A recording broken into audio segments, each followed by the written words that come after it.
Good morning then, and welcome to the 15th meeting in 2019 of the Finance and Constitution Committee. Just remind members and witnesses to put their mobile phones in a situation which don't disturb the proceedings of the committee meeting. And the first item on our agenda this morning is to take evidence from a panel on the internal market from Professor Aileen McHarg, Professor Michael Keating, Dr. Viviane Gravey, Professor Michael Dougan.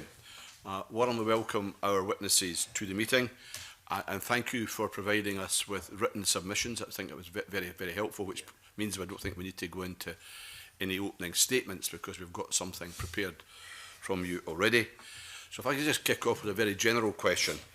The question of the internal market first arose into our inquiry into common frameworks when the point was made that there never needed to be a definition of the UK internal market because of our membership of the European Union. And the report on common frameworks, we noted that the UK internal market is not defined in law. Given this, do we need to have it defined in law? Or given common frameworks, trade deals and the like, is an internal market something that may just evolve?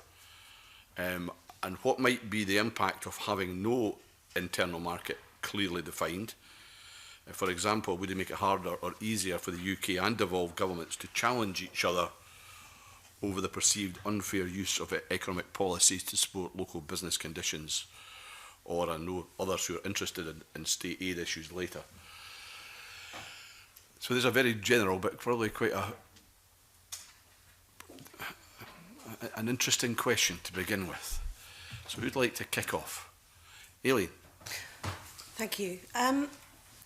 I think there's arguments on both sides as to whether we need it defined. Obviously, it's difficult to define it, and the process of reaching an agreed definition is going to be quite tricky. There are dangers if it isn't defined, though, and I think. So obviously there are dangers about a lack of principled approach, different approaches in different contexts, which don't necessarily make sense compared to one another. I think the biggest risk, though, is that if we don't have a clear idea of what the UK internal market is and what its limits are, which I think is probably the key thing, then we run the risk of it being defined by default by the UK government and the UK Parliament. It gets to decide what the appropriate balance is between central control and local autonomy. It gets to decide when it's acceptable to depart from free trade principles to promote other values. So there are undoubtedly risks to the devolved governments and devolved parliaments from an overly expansive definition of an internal market, but the situation we're in is that the devolved institutions are vulnerable anyway, and having an agreed principled framework could present some sort of, or produce some sort of constraint, or at least some sort of set of standards against which to measure the UK government's actions as well, and I think that's probably important. I'd be worried about putting it into law because this is a contested concept. It's open to challenge. It's highly politicized, highly charged, and many of the decisions, I think, should be taken in some kind of political forum. The other danger in putting it into law is that it may be used as a mechanism for centralisation, particularly if it's Westminster that's the custodian of it, as Aileen was saying just now. And the experience in the European Union is that the courts might tend to expand the definition of what is meant and take it into unanticipated areas. What is more important, I think, is to have some kind of forum or central place representing all the governments where the notion of the internal market can continually be reviewed and redefined in practice. And such a mechanism should not be hierarchical. It should involve the UK government, the devolved governments, somebody representing England. There should be scope for some expert advice to go into there, not to take the decisions, but provide some advice as to what the implications of the internal market could mean, and then these things would be resolved within that intergovernmental forum as far as possible, keeping these things out of the courts. Okay. I think, I mean, the key difference with European Union internal market would be, of course, that no single member state of the European Union can just change the definition of the EU single market. And with the situation as it is in the UK, you'd have a possibility for the UK government not only to first set the definition, but for every government coming after it to just change the definition. And I think there's then an issue about whether the best way of making sure that one of the four governments cannot just change the definition of the single market for everyone, and whether that's going through a legal process, setting a clear definition somewhere, and that's very complex, or whether it's having some kind of much stronger intergovernmental structure. But there is, I mean, the way the UK constitution works is not, it's going to be very difficult to hold the UK Parliament and the UK government to some kind of commitment of not changing the rules in a way that benefits England mostly. Michael? I would agree that there needs to be some sort of definition for the reason that Aileen gave, that I think you need to provide a degree of coherence to what would otherwise be quite a disparate range of regulatory problems and policies, which are potentially in conflict or in tension with each other. I suppose I'd also agree with Michael's point very much that if this isn't done, if you don't have your horizontal principles that help define and articulate your trading relationship between the constituent territories of a state, like the UK, that there is a risk that it happens by default, not just by Westminster, but by the courts. And I think that is one of the main experiences of the EU, is that the courts can easily step in and provide the type of horizontal internal market principles that politicians feel to articulate. I suppose the main thing I'd add to what's been said before is that I find it much more helpful to think in terms of an internal market as a process and a set of institutions rather than as a simple definition of a statement of policy. Really what internal markets are, I think, are ways of managing trade relationships between territories with regulatory autonomous powers, such as the UK post-withdrawal from the EU. And if you think of internal markets as a set of institutional arrangements which constantly address new problems, which try to find solutions to trade barriers, which try to define and address distortions of competition, in a way, you don't need to worry so much about the definition of a barrier to trade or a distortion of competition, because you're constantly refreshing your political and institutional understanding of it through your institutional framework. So I think if you think of internal markets more as a process than an end state, it becomes particularly important to try and define what the institutional framework should be for managing these problems, rather than give a set solution that will last forever, because we know that internal markets don't really work like that. Thank you for these very helpful opening comments. I know you've got Adam, when you go. Oh, thank you, Convener. Good morning, everyone.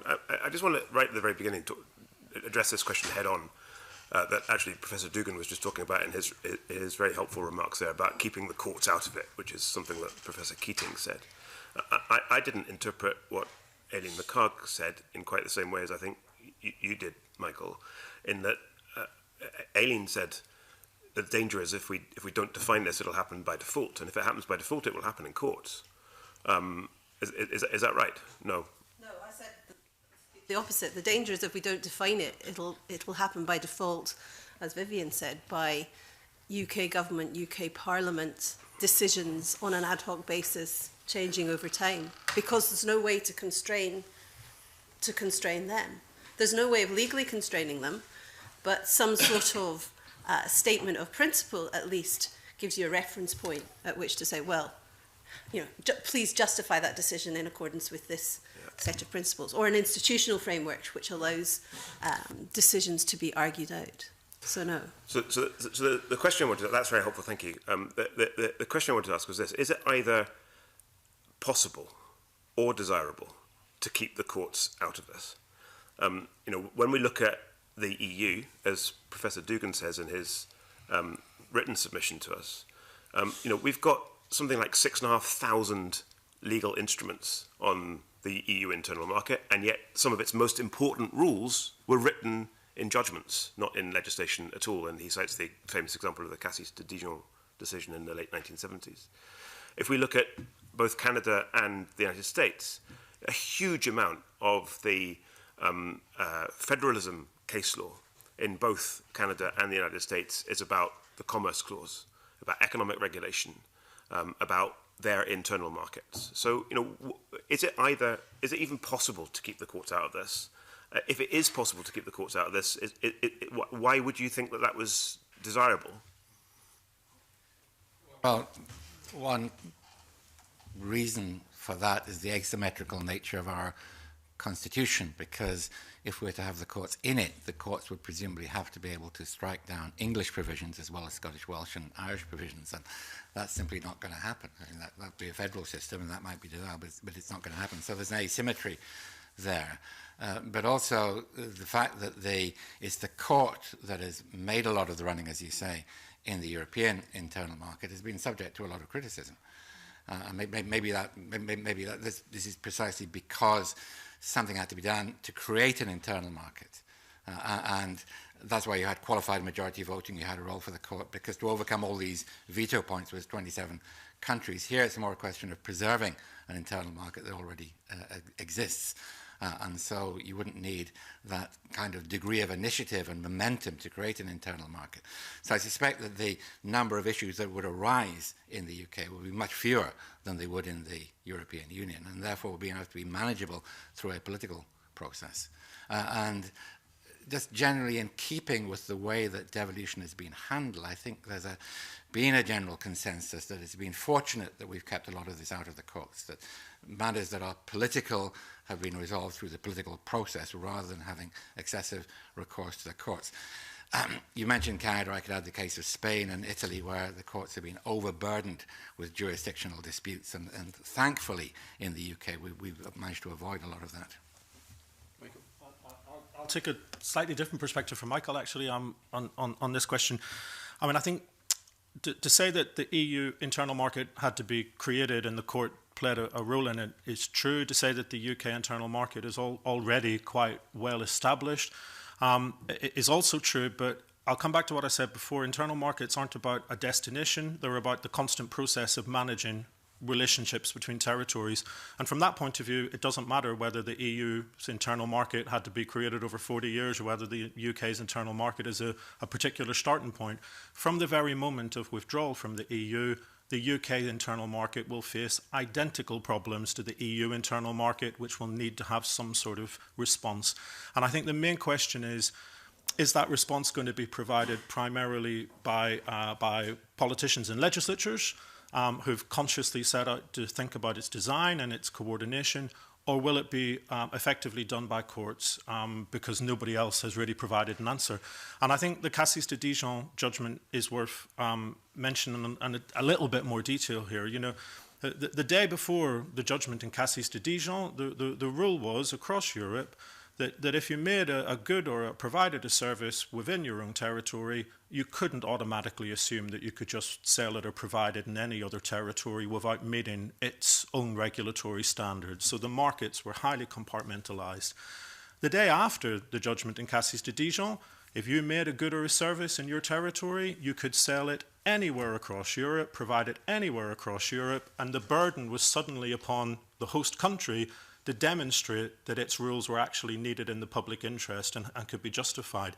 That isn't just a minor development, that is a total transformation of the way that the entire European economy functioned, and that was done in the space of a couple of paragraphs in a single judicial decision. Really, the UK, I suppose, is going to face the same type of challenge, because if we get a couple of weeks after withdrawal and the Scottish Parliament enacts legislation which is capable of creating a barrier to trade or a distortion of competition for English or Welsh or Northern Irish goods, and there is no political legislative framework for managing that, you can bet it won't take very long before someone goes to a court and says, either the Scots have tried to stop me selling my English good in Scotland because it doesn't meet their new regulatory requirement, or the Scots are allowing these English goods into Scotland, and I think it's distorting my competition because I have a higher regulatory burden. It would then only take a bold set of judges to say, Cassis de Dijon. And that's it. The UK internal market has been created, and it's been created by judges. It's not been created by a legislature. Or Aileen? Yes. I think it's important to think that we're talking a lot about intergovernmental processes here, but Cassis de Dijon was a private actor going to court. So it's also about citizens, it's also about businesses, and whether they'll have similar kind of rights to go to courts and have similar legal remedies in a UK system that they have in the EU. And that's going to be extremely important, that the internal market is not just a question about the four governments, it's about everyone living in these countries. Really? Yeah, I mean, Michael said it would only take a bold court to give us a UK Cassis de Dijon, but it would have to be an extremely bold court, because as on the current state of the devolution legislation, there is no obvious way in. I mean, we only have very limited provisions in the existing devolution settlements which have any relevance to a general concept of a UK internal market. There's the Secretary of State veto power in Northern Ireland, never used. If it was used, it could be judicially reviewed, but until it's used, it can't be judicially reviewed. In the Scotland Act, but not in the other devolution statutes, you've got protections for the trade provisions in the Acts of Union, but in imperial tobacco, the courts have already told us those are very limited in their effect. So those are not particularly promising. More generally, of course, there's interpretation of the existing reserved matters, but the approach of the courts so far has been that these are to be interpreted relatively narrowly, but interpreted in line with normal principles of statutory interpretation, so not in light of any overarching idea that these are intended to protect the UK internal market. So it would require a great deal of judicial creativity to get us to that same position. In the EU, there's a set of treaties which provide a hook on which the court can come in and develop a jurisprudence. But I just don't see where the hook is in the domestic legal system unless there is some amendment of the devolution statutes. And then, in any case, as Michael said, that would only constrain the devolved level. We've still got the problem of the UK level. Yeah, I just add to that. I certainly agree with what Aileen said, but I'd add to that the fact that there are many fewer issues in the devolved settlements that are likely to raise internal market issues, because most of those issues are actually reserved. Devolved is agriculture, environment. Yes, these are important issues, but it's not as broad. I imagine it wouldn't be as broad as the internal market provisions in the European treaties, which potentially cover a huge range of things. Michael? Sorry? No, you go ahead. Sorry, I think I disagree with that. If you look at the kind of cases that are ongoing between the UK and the Commission in front of Court of Justice, if you look at the history of the cases in the last 15, 20 years, environmental cases have been there and very, very highly ranking, and the UK has lost on most of these cases compared to other areas where the UK has actually been found on the winning side on others. So I'd say actually, these areas of environment, of agriculture, and if you look at the Welsh UK relationship around agriculture, a lot of the cases between the Welsh government and the UK one have been on agriculture subsidies. These areas will actually come and perhaps be very, very important. That's what I said, agriculture and environment. Well, yes, but outside that, it's difficult to see. Yes, but this will be extremely important.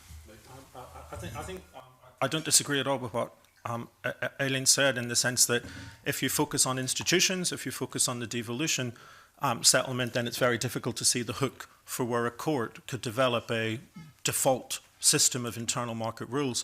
But I think this comes back to the really important point that Viviane made about the role of individuals here, because this isn't about the interpretation of the devolution statutes, or this is about an individual finding a way to persuade a court to articulate some sort of internal market principle. And I know that I've given this a degree of thought. One of the easy routes in would be the Human Rights Act.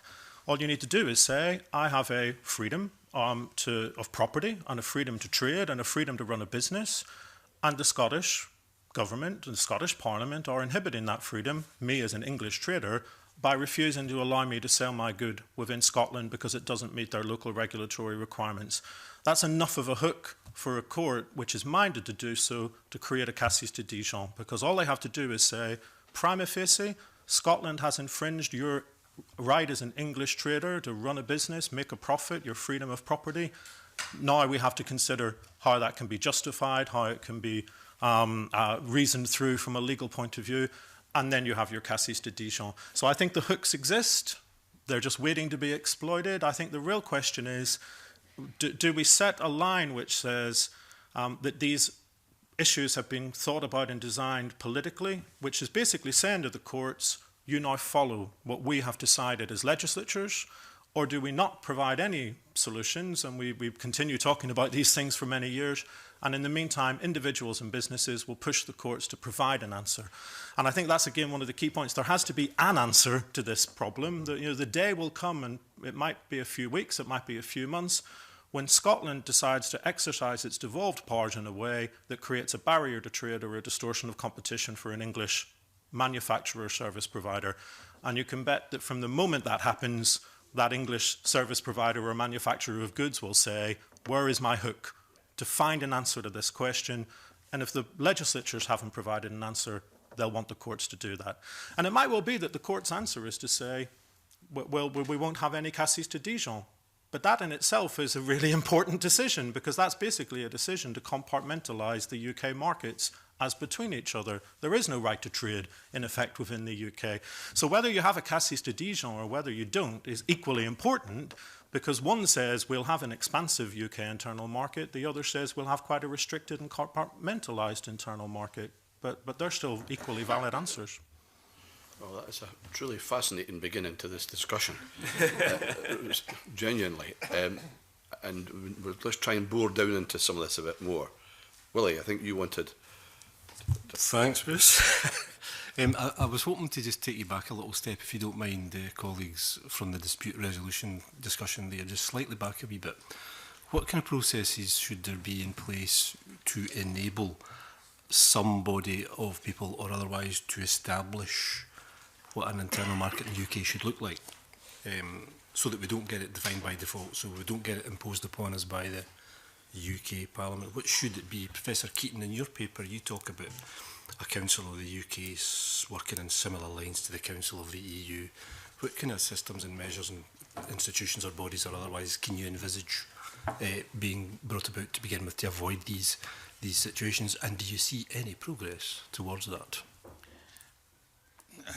No, I don't see any progress towards that. But yeah, the principle is that the internal market is something that changes over time. It's a living principle. Things come up that are perhaps anticipated, but there should be some baseline against which we should measure these, and some appreciation of what really matters and what really doesn't matter. One of the things is about the border between public services and the market, and the extent to which public services could be protected from market competition. That's a really big one. Another one is about proportionality. What really matters? Does it really matter if Scottish sheep farmers are getting direct production listed collected payments, as they are at the moment, and the Welsh farmers don't like it? But is that big enough? Is that really worth making a fuss about?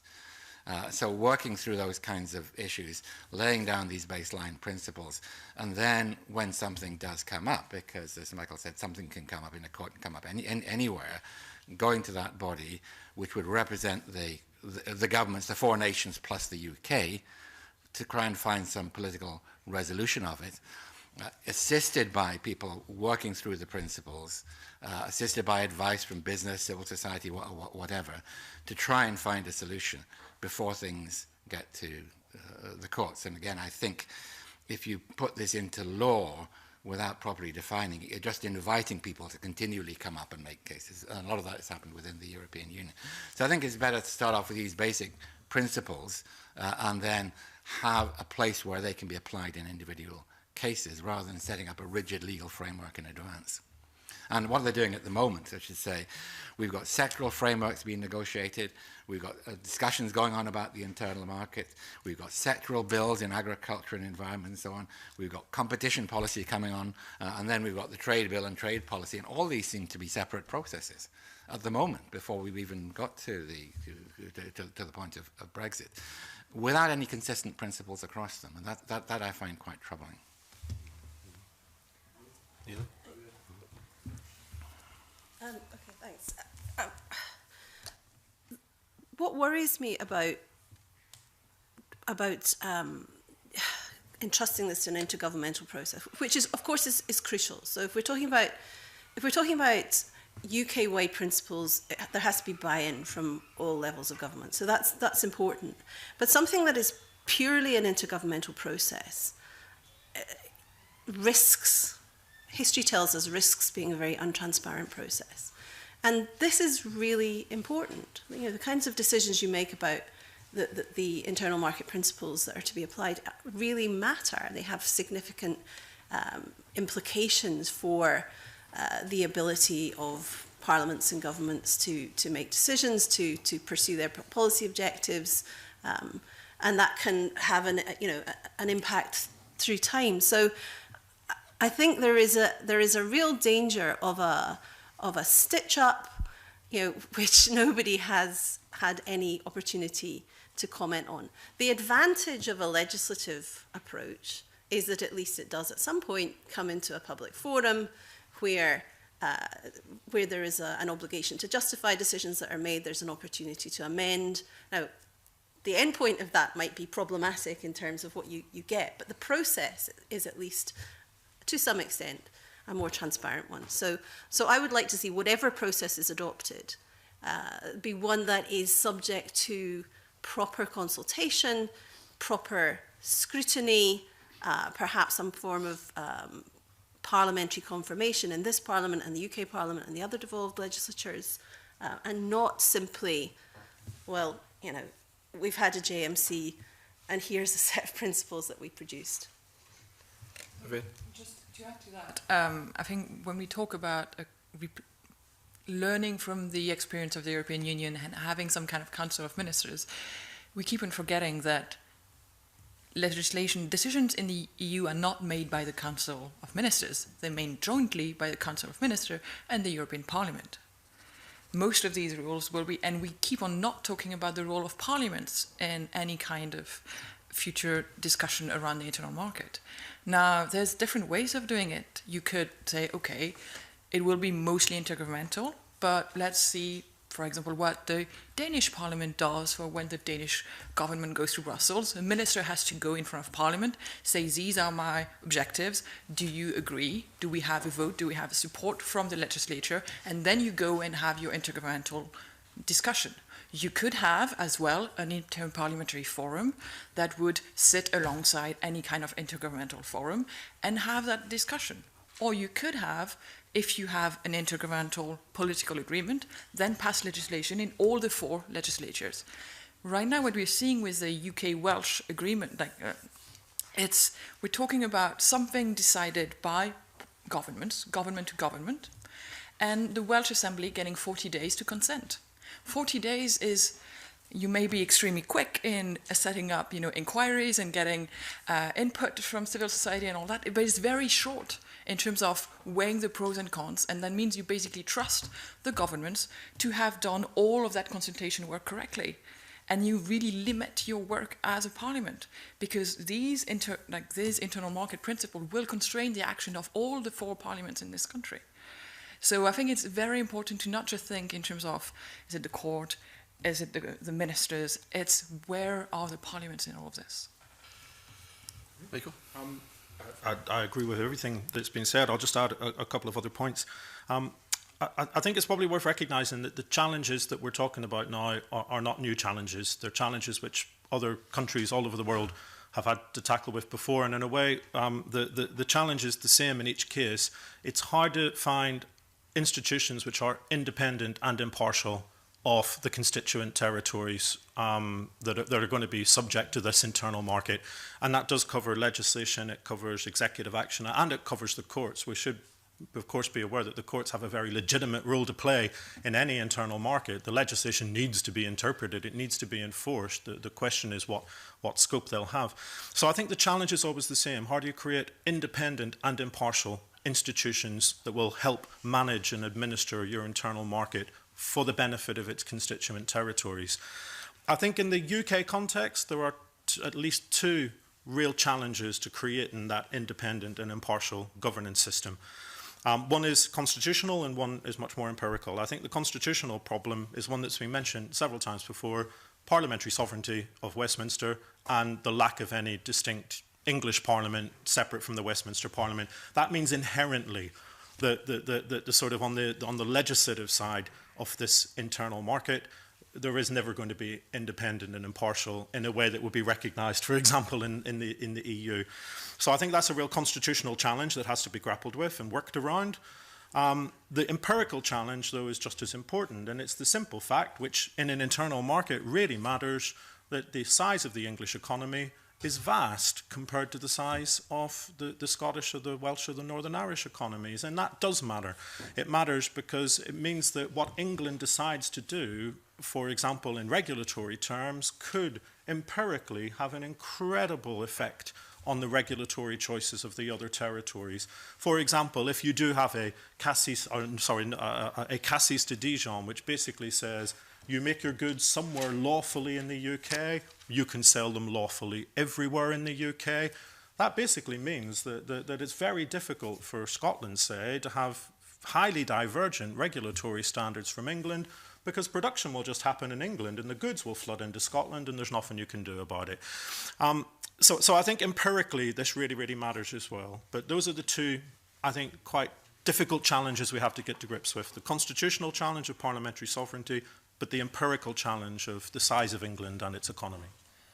Just on the empirical challenge, all of that, of course, depends on how much there's going to be divergence between the UK and the EU after Brexit.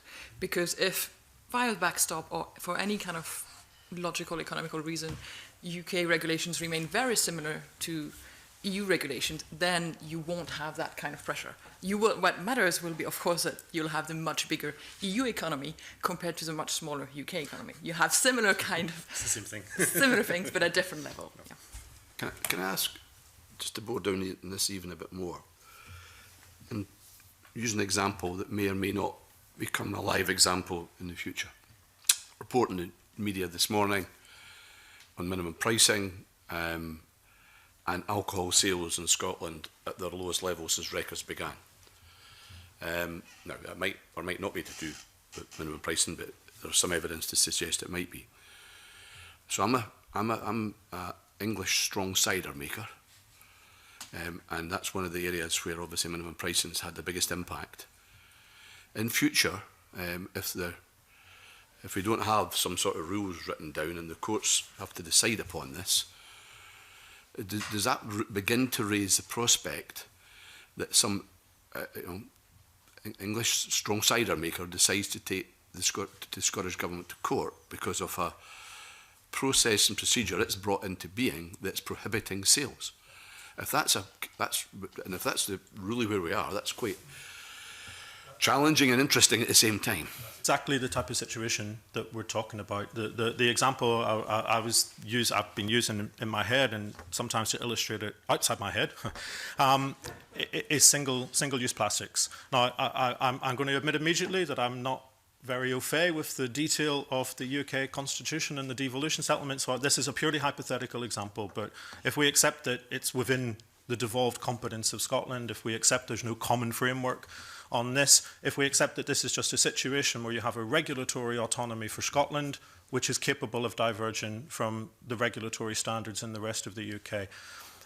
Let's say that the Scottish Parliament proposed to ban single-use plastics in Scotland, well then you've got two main choices. Either the whole of the UK has a similar ban, so everyone has the same rules, so you don't need to worry about barriers to trade, distortions of competition, but that obviously requires some degree of coordination, either a centralised legislature or coordinated legislation between the four legislatures, or you don't have any centralised intervention, in which case you have to have some sort of default rule. What does it mean for English single-use plastics that want to enter the Scottish market? Either you have a rule which says that they can't, or you have a rule which says that they can. But you need to have a rule. You can't, there can't be a vacuum of law here. And if you have a rule, a Cassis-style rule, which says anywhere, any good lawfully produced anywhere in the UK can be sold across the UK, then you immediately are saying to English manufacturers, you have the potential to challenge these Scottish rules via the courts or via another institution, depending on the framework that you establish. But I think it's a perfect illustration of the type of challenge that we're talking about. It's also incidentally why I feel that the debate about common frameworks is a relatively narrow one within the broad context of this whole UK internal market debate. Because, of course, so much of the attention at the minute is on, okay, what regulations exist at the minute from Europe, and how do we stabilise them and fix them at this point in time, at the point of withdrawal or the end of the transitional period. But the real challenges are actually beyond the common frameworks. It's the things which aren't subject to EU rules at the minute, or the things which aren't subject to a common framework in the future. And that might be minimal alcohol pricing, it might be recycled packaging, it might be new digital services. It could be anything within the competence of the Scottish Parliament which is capable of creating a barrier to trade. Michael? Yeah, that is precisely the danger of having a rule that is statutory but very generally framed. Then people can go to courts and play with it. I think it's more important to have some principles to ensure that there's a balance of the boundaries between economic considerations, social considerations, environmental considerations, public health considerations. If it's simply a single market clause, then market competition trumps everything. And that's a problem that's occurred within the European Union. Now, it's very difficult to write all of those competing considerations into a law and give it to the courts. It's not the job of the judges to make that decision. I think these are essentially political decisions. They are going to come up, as Michael says, they are going to come up in all kinds of unexpected ways. But then we should be prepared, and when they do come up, be prepared to have these principles against which we can judge individual cases. Really? Yeah, thanks. I think that the alcohol minimum pricing example is a good one of illustrating the importance of principles, because, of course, the minimum pricing legislation was challenged in the Scotch Whisky Association case on grounds of breach of EU free movement law, but it was ultimately held to be proportionate as a measure to protect public health. So the role of the proportionality principle there was really important in balancing trade objectives versus social policy objectives. But the problem which could have been more important than it turned out to be in practice in Scotch Whisky Association was the devolution dimension was not actually properly dealt with. One of the judges referred to the elephant in the room in the proportionality assessment, which was that if there was a choice between minimum alcohol pricing and raising alcohol duties, well, of course, the Scottish Parliament didn't have the option of raising alcohol duties because that was a reserved matter. So if we were to be addressing that in a purely domestic context, we would not only need the equivalent of the proportionality principle, but we would need some sort of internal subsidiarity principle to help us negotiate that difficult question of divided competence as well. Now, I've got a couple of supplementaries from Angela and Tom, but I'm also conscious that Murdo may have to go sometime soon to deal with amendments at another committee. So, Murdo, I don't know how closely your question is in this area, is it? It's, actually, I think time-wise we're okay for now. Okay, so, in that case, I'll go to Angela and Tom and take a couple of supplementaries in this area and I'll come back to you. I suppose in essence I want to know if we can recreate an internal market in the UK, with a new set of arrangements that's actually as good as what we've got, given that in the papers submitted to committee by members of the panel, I've spoke about how there is nothing comparable to the current EU arrangements. Anywhere in the world, it's the most, comprehensive and integrated internal market. And so how could we recreate something as good or on a par, but actually without downgrading devolution? Can I just start on that one? I think there is a danger of exaggerating the impact of EU internal market law, because it doesn't completely protect the internal market. It doesn't give us a right of internal free movement, for instance, which is why, for instance, Scottish universities have to take EU students without paying fees, but they can charge fees to English students, because English students cannot benefit from the free movement rights that or non-discrimination rights that EU students can. So,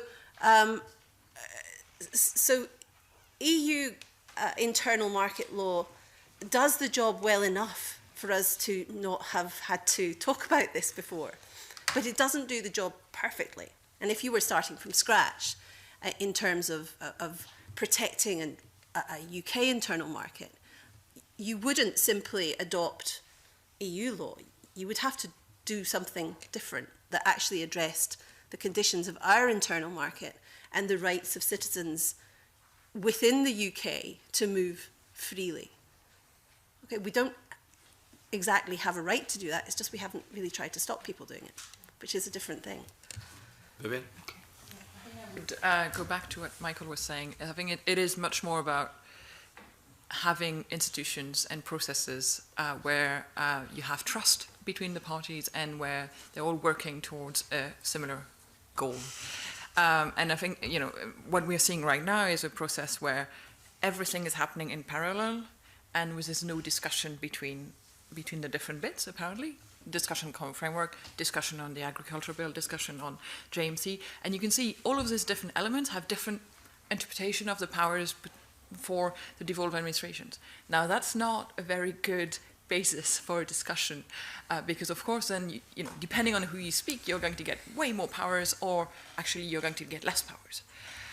So the big issue here would be, I think, I think the big problem here is that in many ways Westminster has just been running ahead with delivering Brexit, or trying to, and trying to start all of these issues, and like to find an answer on all of these issues without taking the time to actually work with the other parties. Now, Westminster doesn't have to legally do that, but if you want to have a UK internal market that work well, where you don't have to use a formal mechanism a lot of the time, and most of these issues can be dealt informally, you need to build trust.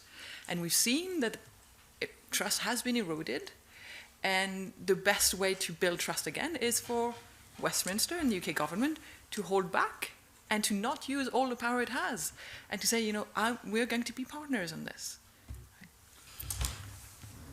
Either Michael. Yeah, I'd just add one thing. We also need institutions to work when there's no trust and when there are different goals. That's the real test of institutions. And I think we got off to a really bad start in this with the original version of the withdrawal bill, where the answer was taking back powers. There are still bits of that in the final Withdrawal Act.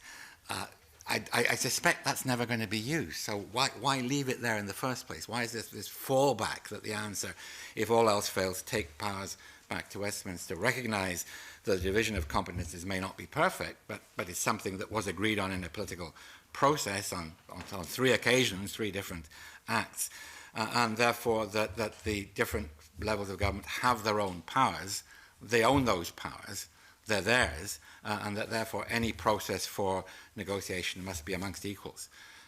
And of course, just picking up Aileen's earlier point, of course we need transparency in all of this. I think we need these processes to be open to scrutiny by the parliaments as well, and by the general public. Michael Dougan?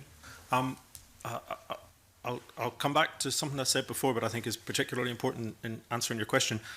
Again, we shouldn't think of internal markets as static endpoints where we've found the solution to a regulatory problem and we're going to live with it forever.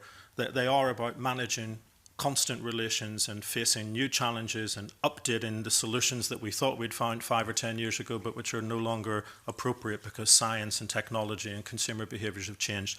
And I think if we think about internal markets in that dynamic institutional way, a lot of the answer to your question comes about. You know, for example, Eileen's completely correct to say, you know, the EU internal market isn't perfect. Well, it's not perfect in the sense that it provides answers to some of those questions which some people don't like. But that's always going to be the case. But it does provide answers. And it's very frustrating, I suppose, as an EU lawyer to hear people say, you know, the internal market isn't complete. They haven't finished it yet. It's like, well, no, they've just provided a particular set of answers to the problems which they're dealing with at the moment. And those answers have to evolve and change. Internal markets are never complete. They're never finished. So I think this is really comes back to what I said before. There's the constitutional challenge of Westminster and there's the empirical challenge of England. And I think if we wanted to recreate a functioning internal market, which isn't the same as the EU, because of course it's a totally different context, the challenges are the same, but the context is very different, I think we've got to face up to those 2 facts, those two challenges. How do we constitutionally create a system which recognises the equality of the governments and the parliaments and allows for the independent and impartial management of the internal market, because at the minute that institutional framework just doesn't exist? And how do we actually find a way of recognising that the English economy, the English population is overwhelming compared to the populations and economies of the others? And what's the best way to manage that in terms of the substantive policy choices that are made? And I think if we got those two challenges sorted, it would be a well-functioning internal market. But I recognise that's quite a big challenge. Tom Arthur? Thank you, Convener. Professor Dougan, your last remarks effectively summarise the point I was wanting to raise with you. I appreciate this is a very difficult question, but for the benefit of the committee and the record, what would an answer to these questions of parliamentary sovereignty in the empirical reality that Scotland has a population of 5 million and England has a population of 55 million? I appreciate these are hypotheticals laced with political difficulties that some might even categorise as impossibilities, but what would it look like in practice? Could you possibly sketch that out? Sure. I mean, I think this is where the EU example does actually come in useful, because in the EU context you have Germany with its population of 85 million, and you have Malta with its population of 500,000, I think.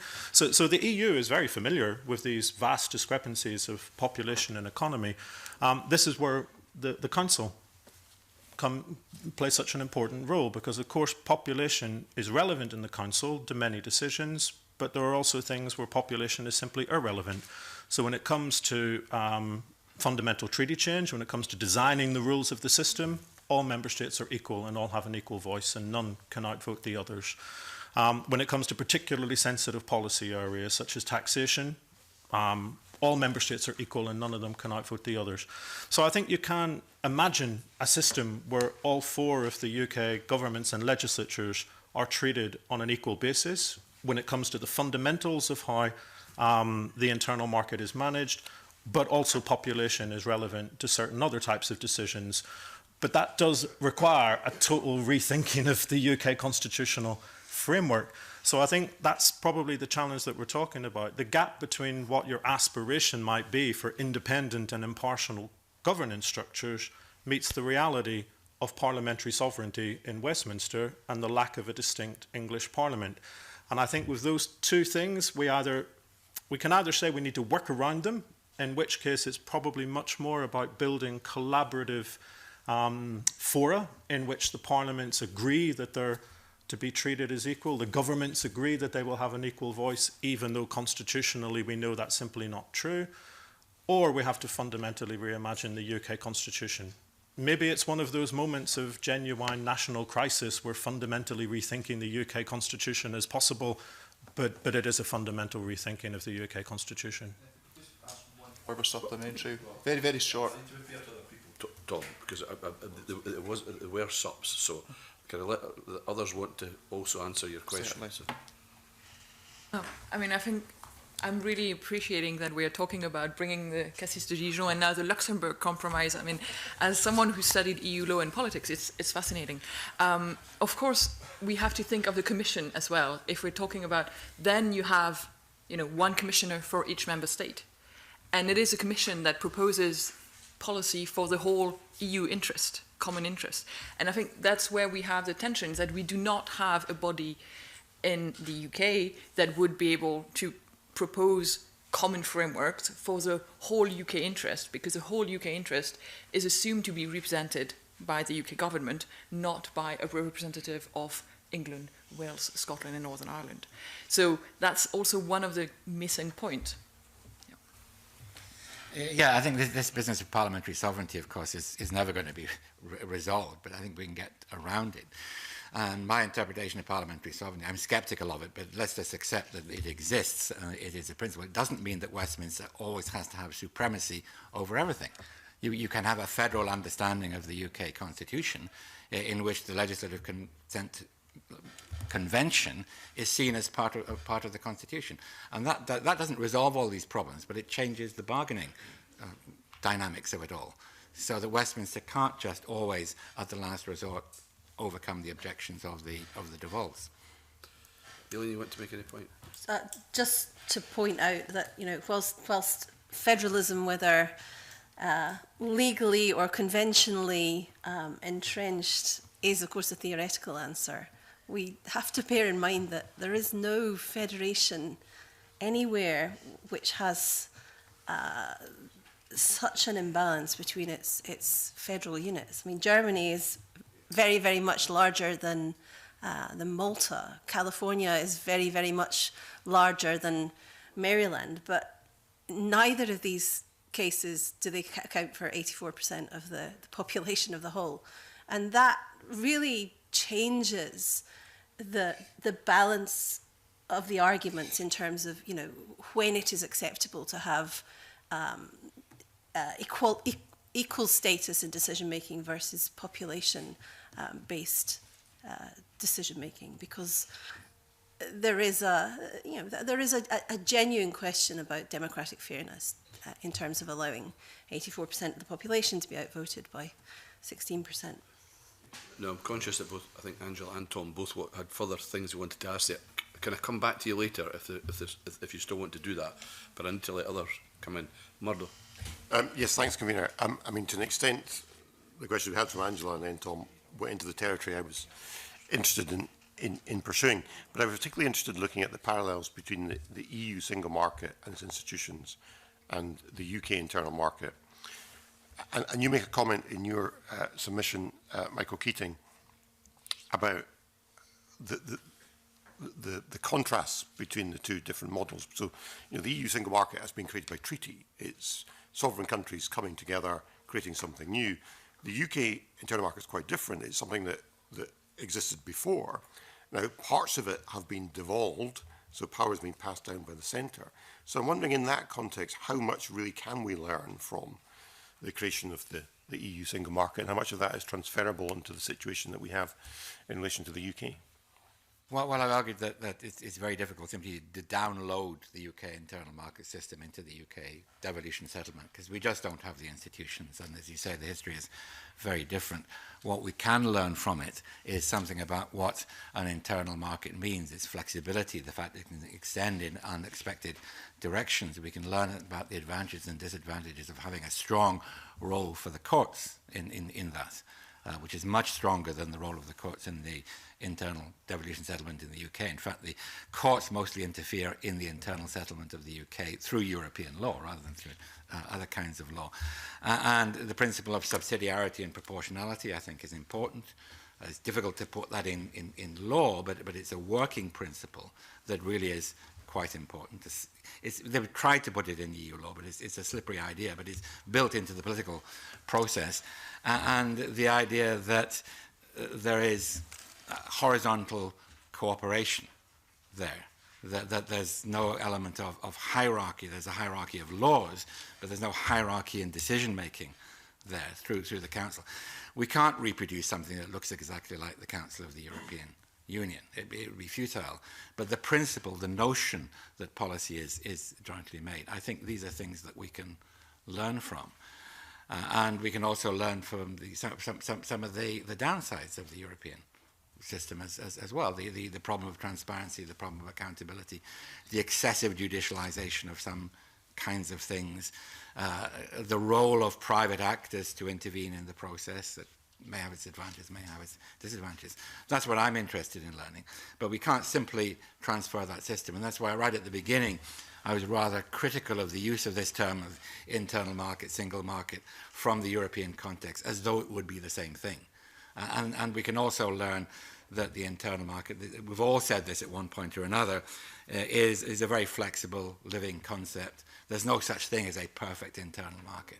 It's just a principle that needs to be interpreted in different circumstances. And we may have to have our own interpretations of it. Indeed, the different parts of the UK may have their own different interpretations of it. We've seen all of that in the European experience, and we can learn from it. Viviane? I think just on that, of course, different parts of the UK risk to have very different interpretation of it, because there's a good chance that Northern Ireland will have a much closer relationship with the EU single market than the rest of the UK.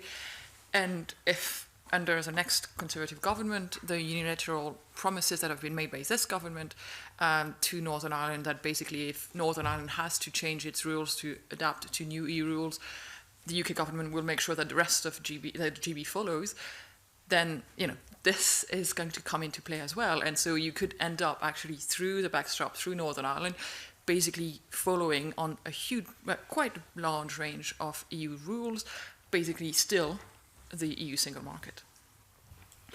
So following through that argument then, if that actually becomes a reality, a lot of this discussion isn't as necessary, because effectively we're going to follow what the rest of the European Union does anyway.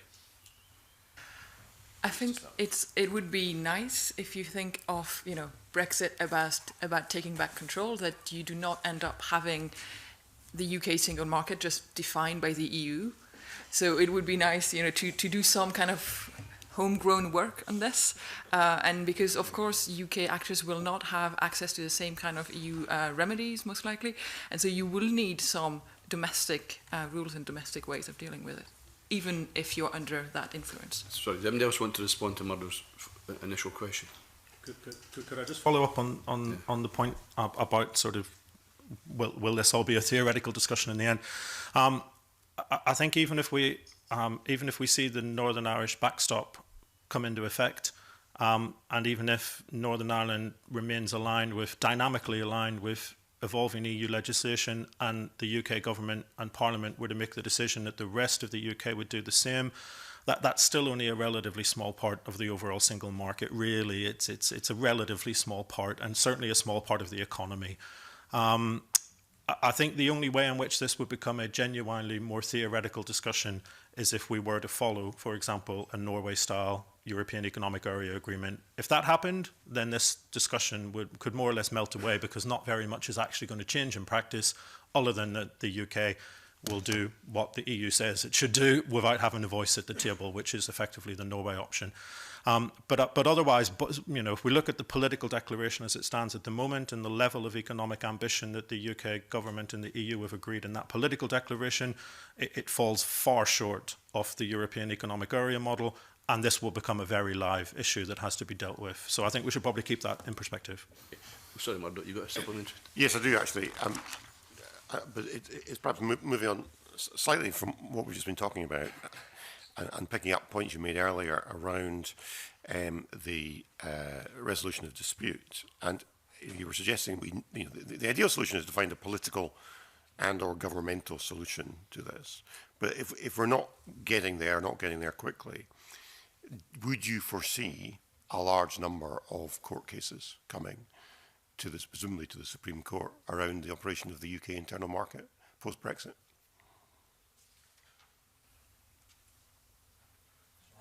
Okay. I mean, we might draw an analogy with the devolution jurisprudence generally. It took a long time to build up any significant body of case law. It took a particularly long time for any cases to arise on the division between reserved and devolved competences. Most cases were about human rights. So why was that? Well, nobody's very clear, but at least part of the answer was that there are effective internal checks which prevent the devolved legislatures straying significantly beyond the scope of their powers. And then, sometimes the incentives aren't there for people to challenge decisions that may be arguably unlawful, but really it's in no one's interest to challenge. The difference with the internal market stuff, I guess, is that it will be in people's interest to challenge, because you will be talking about powerful organisations with significant amounts of money at stake. So I guess some of these potential disputes can be headed off, but probably not all. And I think probably enough precedents have been set of the resort to courts to solve these matters that we probably could expect. A reasonable Viviane? I agree completely with Aileen, and I think there's another factor which I sort of hinted at in my written evidence, which makes quite a big difference as well, is that for 45 years, pretty much every lawyer in the UK has been trained in how the EU internal market works. You know, find me a lawyer who doesn't know Cassis de Dijon, find me a lawyer who doesn't understand how this system works. So actually, a lot of this is entirely familiar to lawyers. It's entirely familiar to the people who would have the incentive to make their careers out of bringing these cases. All of the principles are there, like a toolbox, waiting to be picked up. And I think when you add that onto the economic and commercial and financial incentives for businesses which feel that the UK internal market is not working the way they would like it to, I think you do have a combination of factors which could make this quite a potent source of litigation and quite rapid. Well, just to add, and prefacing that I'm not a lawyer, the impression I have is that the Welsh experience of this is quite different through different devolution settlement, and there's lots of lack of clarity sometimes where the powers lied. And so in that lack of clarity, you had many more cases between the UK and the Welsh governments. So having lack of clarity around the division of power would, I think, lead to many more cases. Yeah. Emma.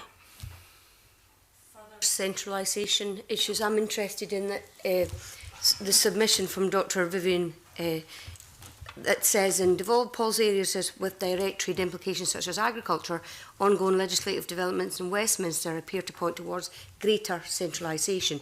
We've talked a wee bit about agriculture and environment already, but it says here in clause 28 in the Agriculture Bill, it gives central government powers previously held by the devolved administration. So we have different farming practices in Scotland.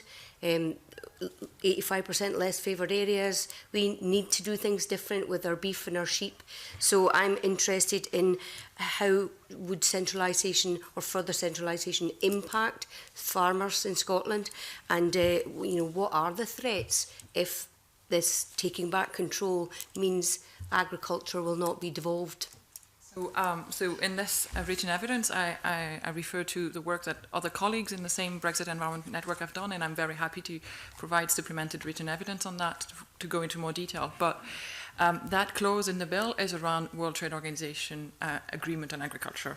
And it's about the UK government deciding, basically looking at the different instruments used by the different administration and deciding in which box they would fit. And potentially then limiting the ability of the different administration to use more or less market distorting instruments. Now, this is something that normally was done at EU level, and there was actually quite a lot of flexibility as long, so there's a fear there, and this has been pointed out, and the Welsh Assembly has done lots of work on this, they've done a lot of work on that agricultural bill and that specific bit of it. So I'm sure you can look at this.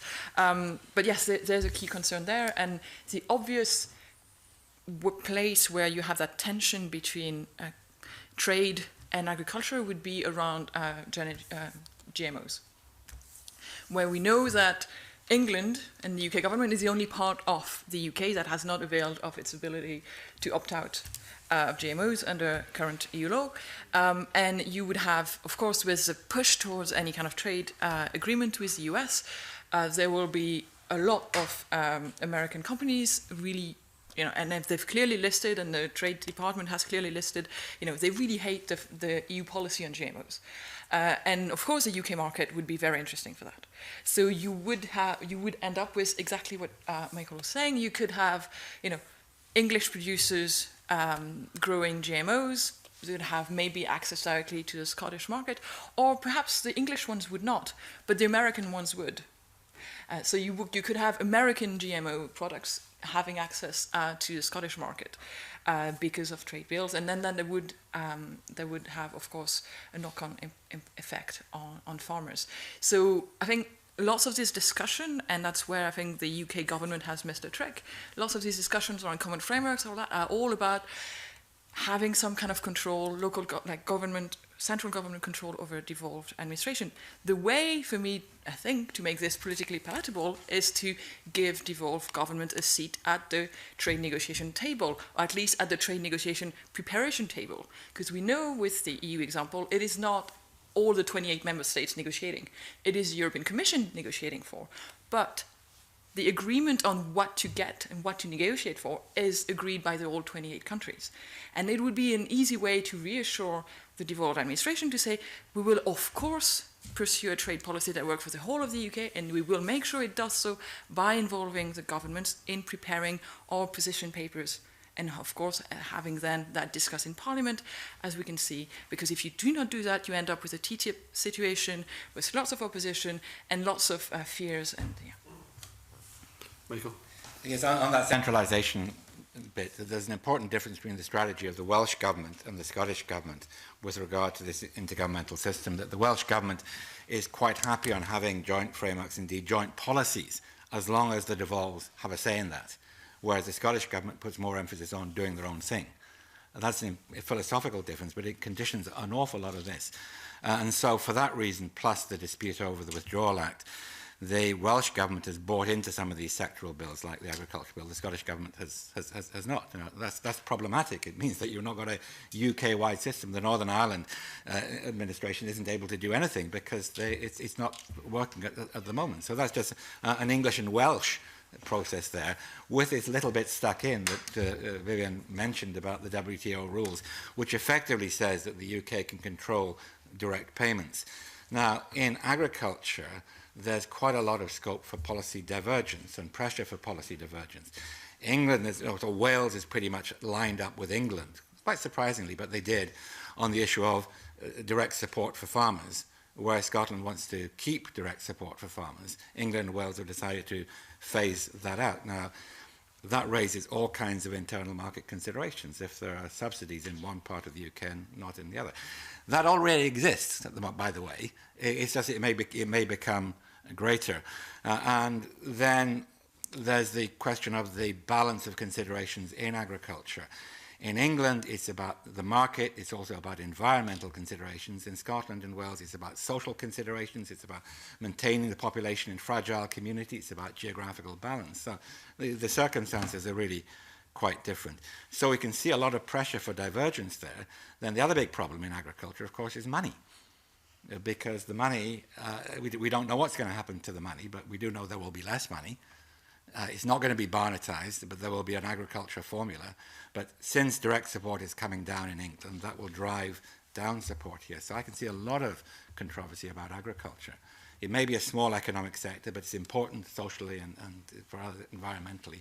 And it's very politically salient. Anybody else? No.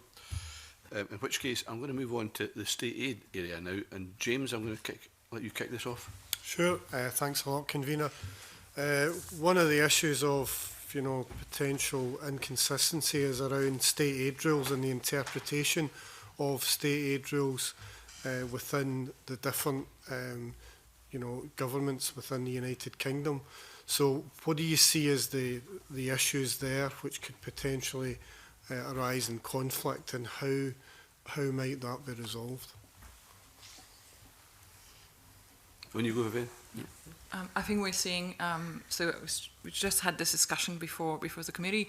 We're seeing what's happening right now in the US with Amazon trying to establish a second headquarter. And you can see different cities in the US all really being in very fierce competition and just increasing the amount of public money they're spending and public rules they're willing to bend to help and to secure Amazon coming there. And you could end up with a situation you have the four nations competing to make sure that that big plant is in their jurisdiction and not in another. And of course, first, that will be a big waste of public money. And second, one of this nation with a bigger purse will be able to get it anyway. So you have a clear risk that having looser competition rules, moving away from EU state aid rules would lead to just spending public money and putting the four nations in competition with each other, and that would be very problematic. Really?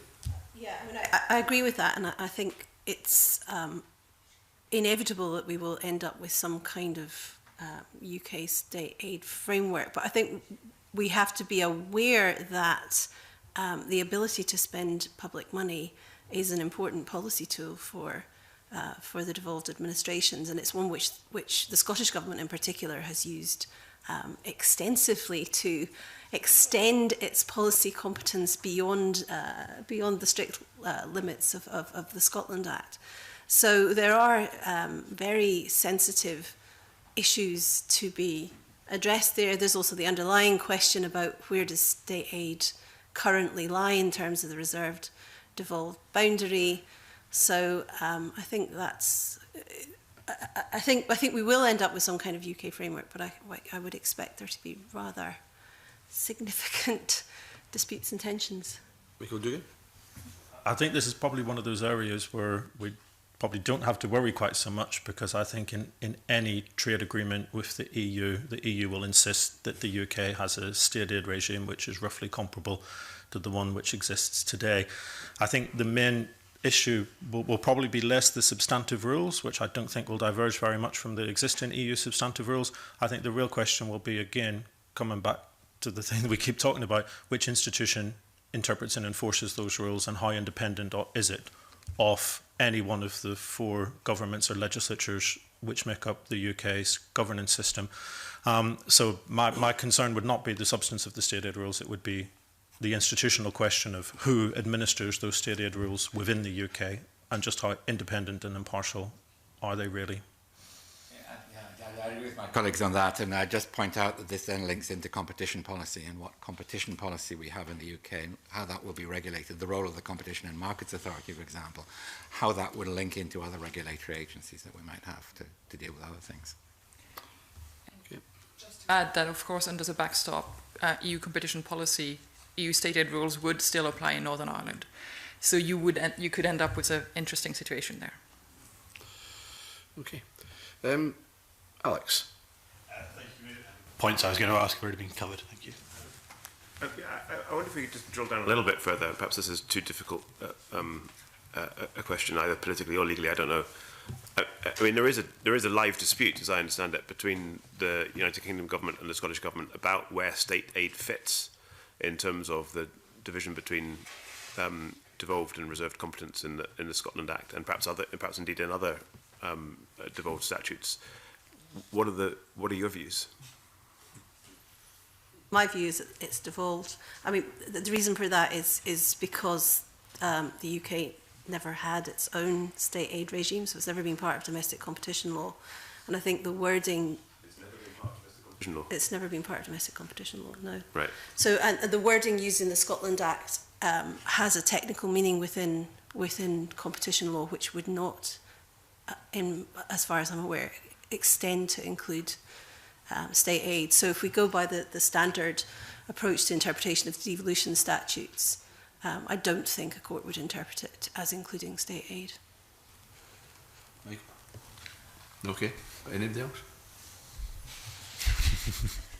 And does the same? I mean, does the same follow for competition policy? I mean, competition policy is reserved, isn't it? Competition policy is reserved, yes, but the way in which it's defined, I can't remember off the top of my head what the definition is. Yeah. But the wording that is used has a technical meaning within competition law, which does not encompass state aid. State aid control is something different. It's a different element of competition law. Yeah, just as state aids were definitely reserved in the 1978 Act, and they weren't in the second one, and somebody must have known what they were doing. I noticed that right away. There was a difference, and that is entirely consistent with the difference between the two statutes. Yeah. And the way that the 1998 Act was much more generous, and it defined the reserved powers and not the devolved powers, and it was within a European context. So in my writings, I've pointed out that difference between the two acts because it seems to be quite significant. Okay. So Michael might be right. Michael Dougan might be right that this never in practice arises, because it might well be that in any future trading relationship we have with the European Union after Brexit, that the European Union insists, as a condition of entering into that future trading agreement, that the UK's state aid policy is, broadly similar to, perhaps exactly the same as, I think your expression was dynamically aligned with the EU rules on EU state aids. But just assuming for the purposes of argument that it does arise as a real issue, and assuming again, without conceding anything, assuming that Professor McHarg is right, that state aid is devolved and competition policy is reserved. Given what you've said about the close practical interaction between competition policy and competition regulation and state aid, How is that going to work? Well, what it means is that any UK framework would require devolved consent. I mean, that's what it would mean. But whether devolved consent would be insisted upon is a different issue in the new constitutional disposition post-EU Withdrawal Act. Even if Michael is right, and I think he is right about the fact that we won't have much choice over the content of the rules, that question about who will enforce will be a really important decision to be made, and a decision in which you can anticipate there might be differences of views between the devolved and the UK administration. So, the question of where competence lies there and whether the Sewell Convention is engaged is really, really important. I mean, the Sewell Convention, of course, applies to legislation, doesn't apply to regulatory authority. So if the CMA, if the Competition and Markets Authority, is the regulator that is charged with the primary responsibility for enforcing whatever UK competition and state aid policy looks like post-Brexit, and if that is an agency which is created by Act of UK Parliament, accountable to UK Parliament or to UK ministers, then Sewell won't feature in that, will it? Well, it depends how the Competition and Markets Authority is to acquire the enforcement powers here.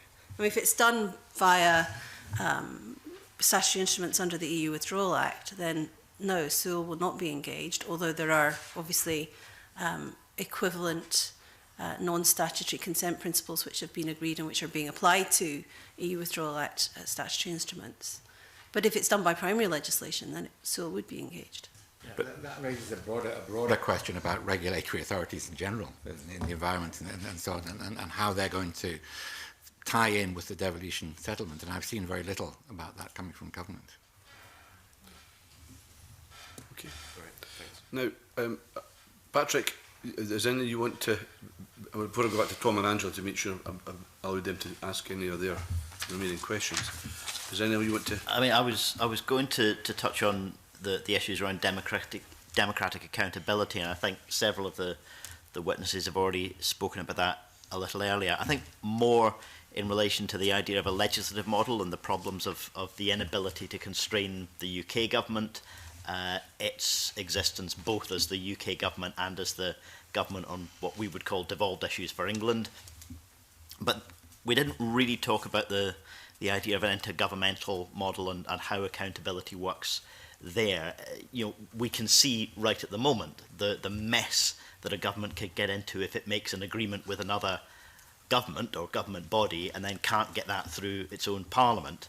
We're in a situation where you would have separate political jurisdictions, almost inevitably with different political balance between them, and an expectation that governments resolve how to make these decisions, but no mechanism to achieve parliamentary engagement in that. Is there a mechanism that any of you can point to that would be functional there to achieve accountability in the appropriate places on matters that are here devolved and elsewhere not? Well, I think, considering what I was saying about how you lay down these general principles and where you do it, it wouldn't be a closed-door meeting necessarily of ministers. As I said, there's got to be some other kinds of input into that.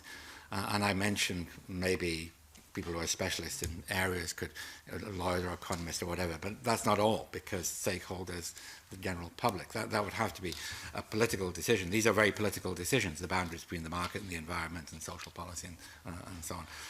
So I see no reason whatever to have that sewn up between governments. I think that could be an open and accountable process, because these are highly politicised issues.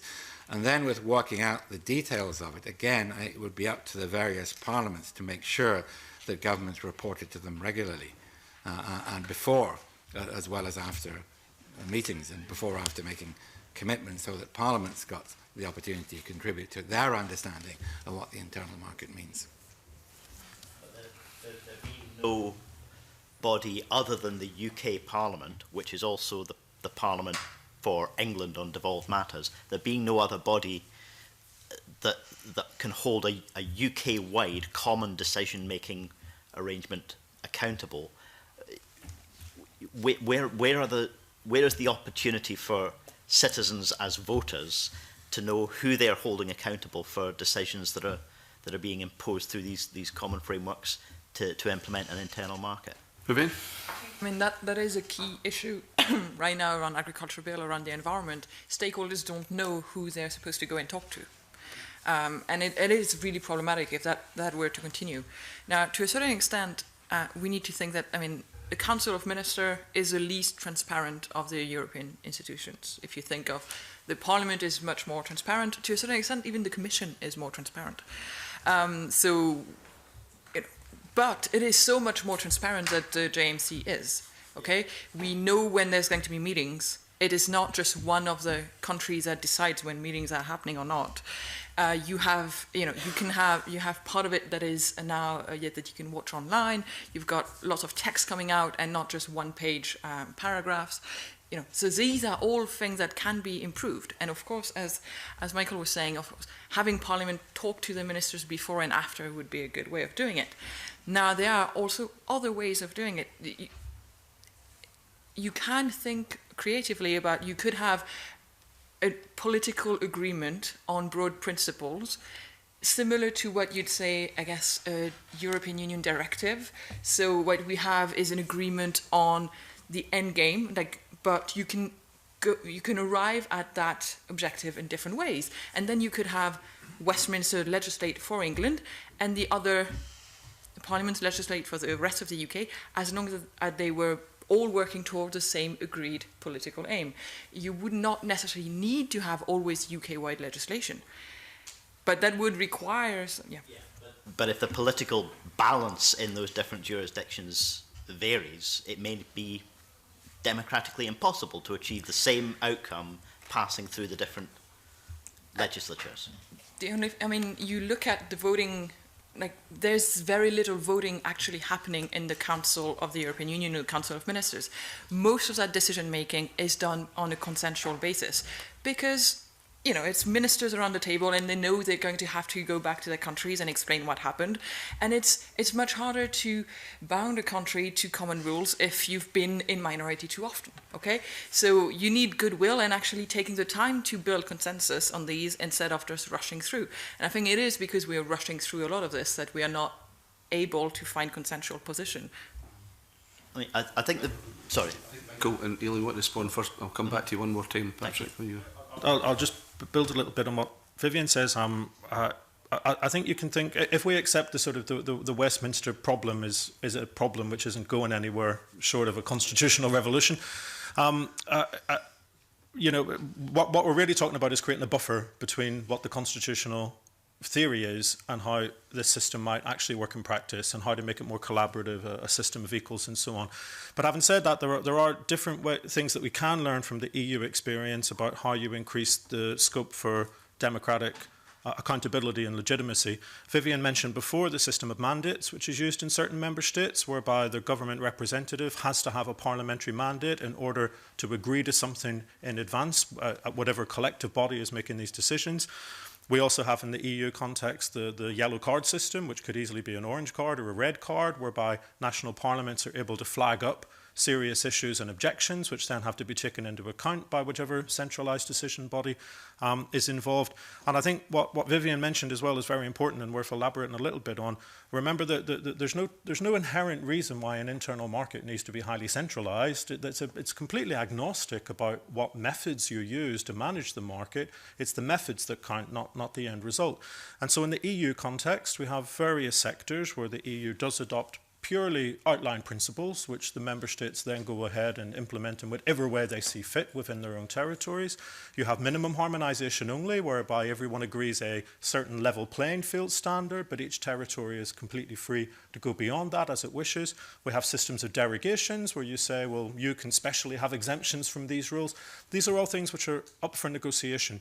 So I would be wary, I suppose, of equating an internal market with centralisation. That's one way of doing an internal market, not necessarily a very good way, but it's only one way of doing an internal market. And you can certainly have a well-functioning internal market which is based on a much more decentralised model and a much more cooperative model.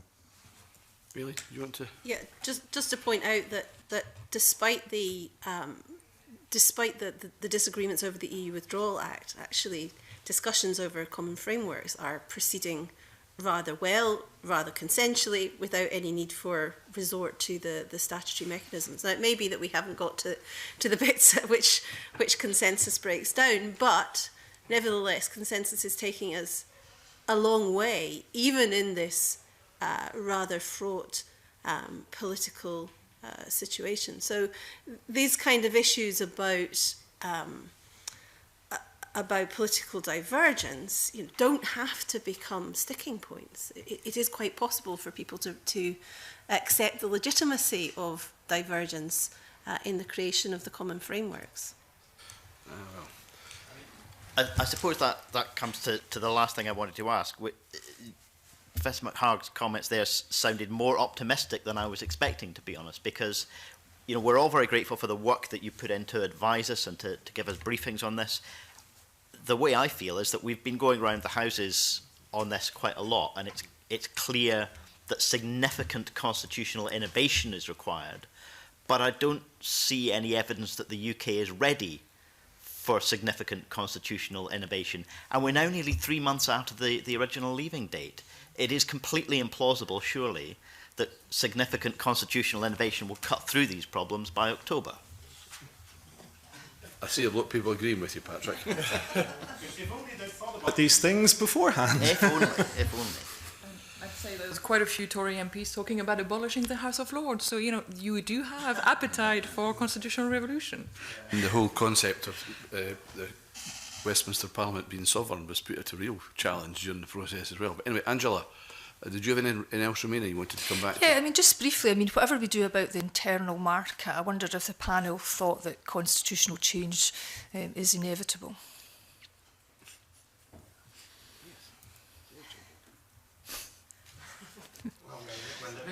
An awful lot of it is taking place. The question is, can we understand it? Can we anticipate what the real issues are going to be? And we spent the best part of 2 hours talking about the internal market. We don't really know what's likely to come up. As Aileen has said, there are a lot of discussions about detailed issues, and they've been put aside. That's not going to be a problem, that's not going to be a problem. On the other hand, we as Michael has said, all kinds of things can come up there. The danger, of course, is not making a constitution up as we go along. We all do that, and that's how constitutions are always made. It's not knowing where we're going. It is making decisions that will affect future decisions and getting ourselves into dysfunctional things. We had what I thought was an unfortunate process after the Scottish referendum with the Smith Commission, which was given between St Andrews Day and Burnsnight to come up with a new settlement, which was far too short, and that was a totally artificial deadline. Now we have deadlines that are not artificial, they're real, and the danger is we'll stumble into things that are going to cause problems for the future. So we do need to sit back occasionally and think about the implications of all of this. We're never going to have a grand bang constitutional reform in the United Kingdom. That's just not the way it works. But we can stumble into dysfunctional things if we're not careful. Again, I see a lot of people agreeing with that, just so I can put that on the As a record. French person, though, I would suggest you should have a revolution. Well, I wouldn't say a revolution, but I think there's something very healthy about changing constitutions every few decades. But that's we just like doing that. I think my main worry is that, and I think we're probably living in the middle of a constitutional upheaval, which will lead to something more fundamental. But I think my main worry is that all of this is being done in a state of sort of heightened crisis management, and it's not necessarily being done under the types of circumstances that you'd want to make such important decisions with such long-lasting consequences. And we know that bad decisions made in a crisis can lead a very long-term impact and really shape fundamentally how these issues are dealt with and governed long after the crisis itself has passed by. And I think that's my main concern, is the legacy that we're going to end up living with once this complete mess is actually passed us by, if it ever passes us by, because sometimes it feels like it won't. But Thank you. I guess that Michael Dougan, it would be irrevocable decision-making that's going on a fair bit at the moment. So anyway, listen, that was an absolutely fascinating, informative, enjoyable session. So thank you for coming and contributing the way you have. It's going to help us significantly, and I'm very, very grateful to you. So I now close this, I now suspend this session for a few moments to allow a changeover of witnesses. Thank you. Okay, the second item on our agenda today is to take evidence in a roundtable format on the funding of EU structural fund priorities in Scotland post-Brexit. And I welcome our witnesses to the meeting. A couple of members of the committee have already had to go off to other committees that are involved in legislation this morning. So Murdo Fraser and Adam Tompkins are both away at other committees. Sorry? Sorry, and Patrick Harvey as well, so there's three of them. But this particular discussion is intended to allow as free-flowing a discussion as we can possibly manage. And it's informal, so please feel free to, if you want to contribute, let myself or Jim Johnson or Clark know, and we'll try to get you in as soon as possible. The discussion we're having this morning is based around three different themes, and a different member will lead different elements. We'll have a discussion, allocation of funding, process and administration and outcomes. And to kick us all off, I'm going to ask Emma Harper to begin that discussion around the allocation of funding. And as I say that, we've been already involved in a similar session to this, and we've also been around the country talking in Paisley, Dunfermline and Inverness to people who are very interested in EU structural funds. So some of what you'll be telling us will not be new, but much of it will also be new to us. So we're looking forward to this discussion. Emma, over to you. Okay, thank you, Convener. I'm interested in how allocation of future funding will work. Just earlier in this session, Michael Keating said that it will not be Barnetised. So, but how would future funding be allocated, and what level of funding should Scotland receive? There's a starter for 10. Who wants to kick it off? Roddy, you want to? Do you feel free with that? That's a great question, and I think the actual quantum is important. I don't believe that we should have a penny less, and I would just start there. The quantum. And how do you think is that for the whole of the UK, or do you want to break that down, what that means for Scotland? And No, I think for Scotland it would be meeting the monies that we have from the previous funds. So I think having the exact same quantum is very important. David?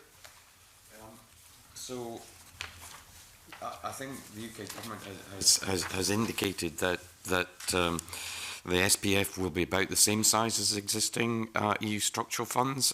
My paper shows that that's still a relatively small proportion of total government spending. Indeed, it's relatively small compared with the amount of spending that Scotland does on its own account for economic development and skills development. So if you think of it first at the UK level, and you think it's going to be based, the allocation of the structural funds, of the SPF is going to be in some way like the way that it is currently done, which is essentially a needs assessment rather than through the Barnett formula. Well, on needs assessment, mostly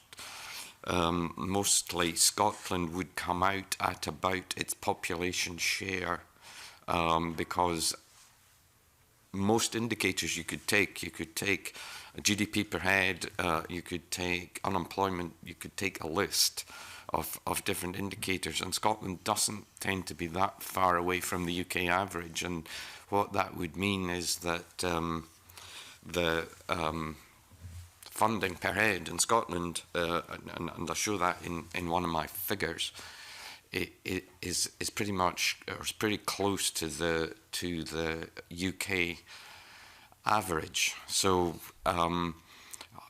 you would have to manipulate the way that you assess need quite dramatically in order to find ways of giving Scotland a higher proportion than its population share. That's so long as you're using something like GDP per head or kind of standard economic statistic to base your needs assessment on. So, Malcolm? Thank you, Chairman. I think absolutely the quantum should not be less, and I think it's important to bear in mind the principles of EU funding, the level playing field, the cohesion elements. We would certainly hope that those would be retained.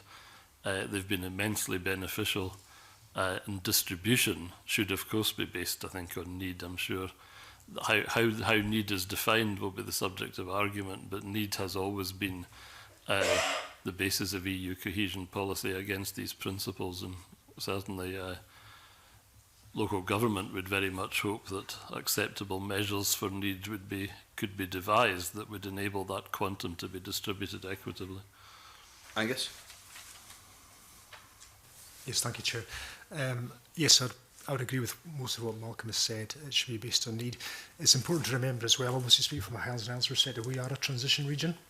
And there's been a theoretical projection by the Committee of Peripheral Maritime Regions to say that in the next funding area, if we were still to be in the EU, we would still be a transition region. In terms of what we use, I think GDP has been mentioned as well. That's a bit of a blunt instrument. We'd be looking for things like peripherality, rurality. I know within the Islands bill, there's talking about island proofing. And obviously part of our area is got a significant, or it's all the islands in fact. And we'd probably look for something like that to deal with the Highlands and Islands as well. Thank you. Anybody else want to come? Sorry, the gentleman here, Stuart, I think it is. Have we got that right? Thank you, Chair. I think just to add from Roddy's point, the Scottish cities feel quite strongly that the value of the fund should not be reduced. I think the second point in terms of that value, though, is that this should all be money that's not currently available. We know that there are, at a UK and a Scottish level, funds available to us. We don't want to see those funds absorbed into a UK shared prosperity fund, because that would actually be an overall reduction in the funds that are available. Both Malcolm and Angus were talking about need, and I think something that we need to consider when we talk about the need for funding is the purpose and the intention of these funds.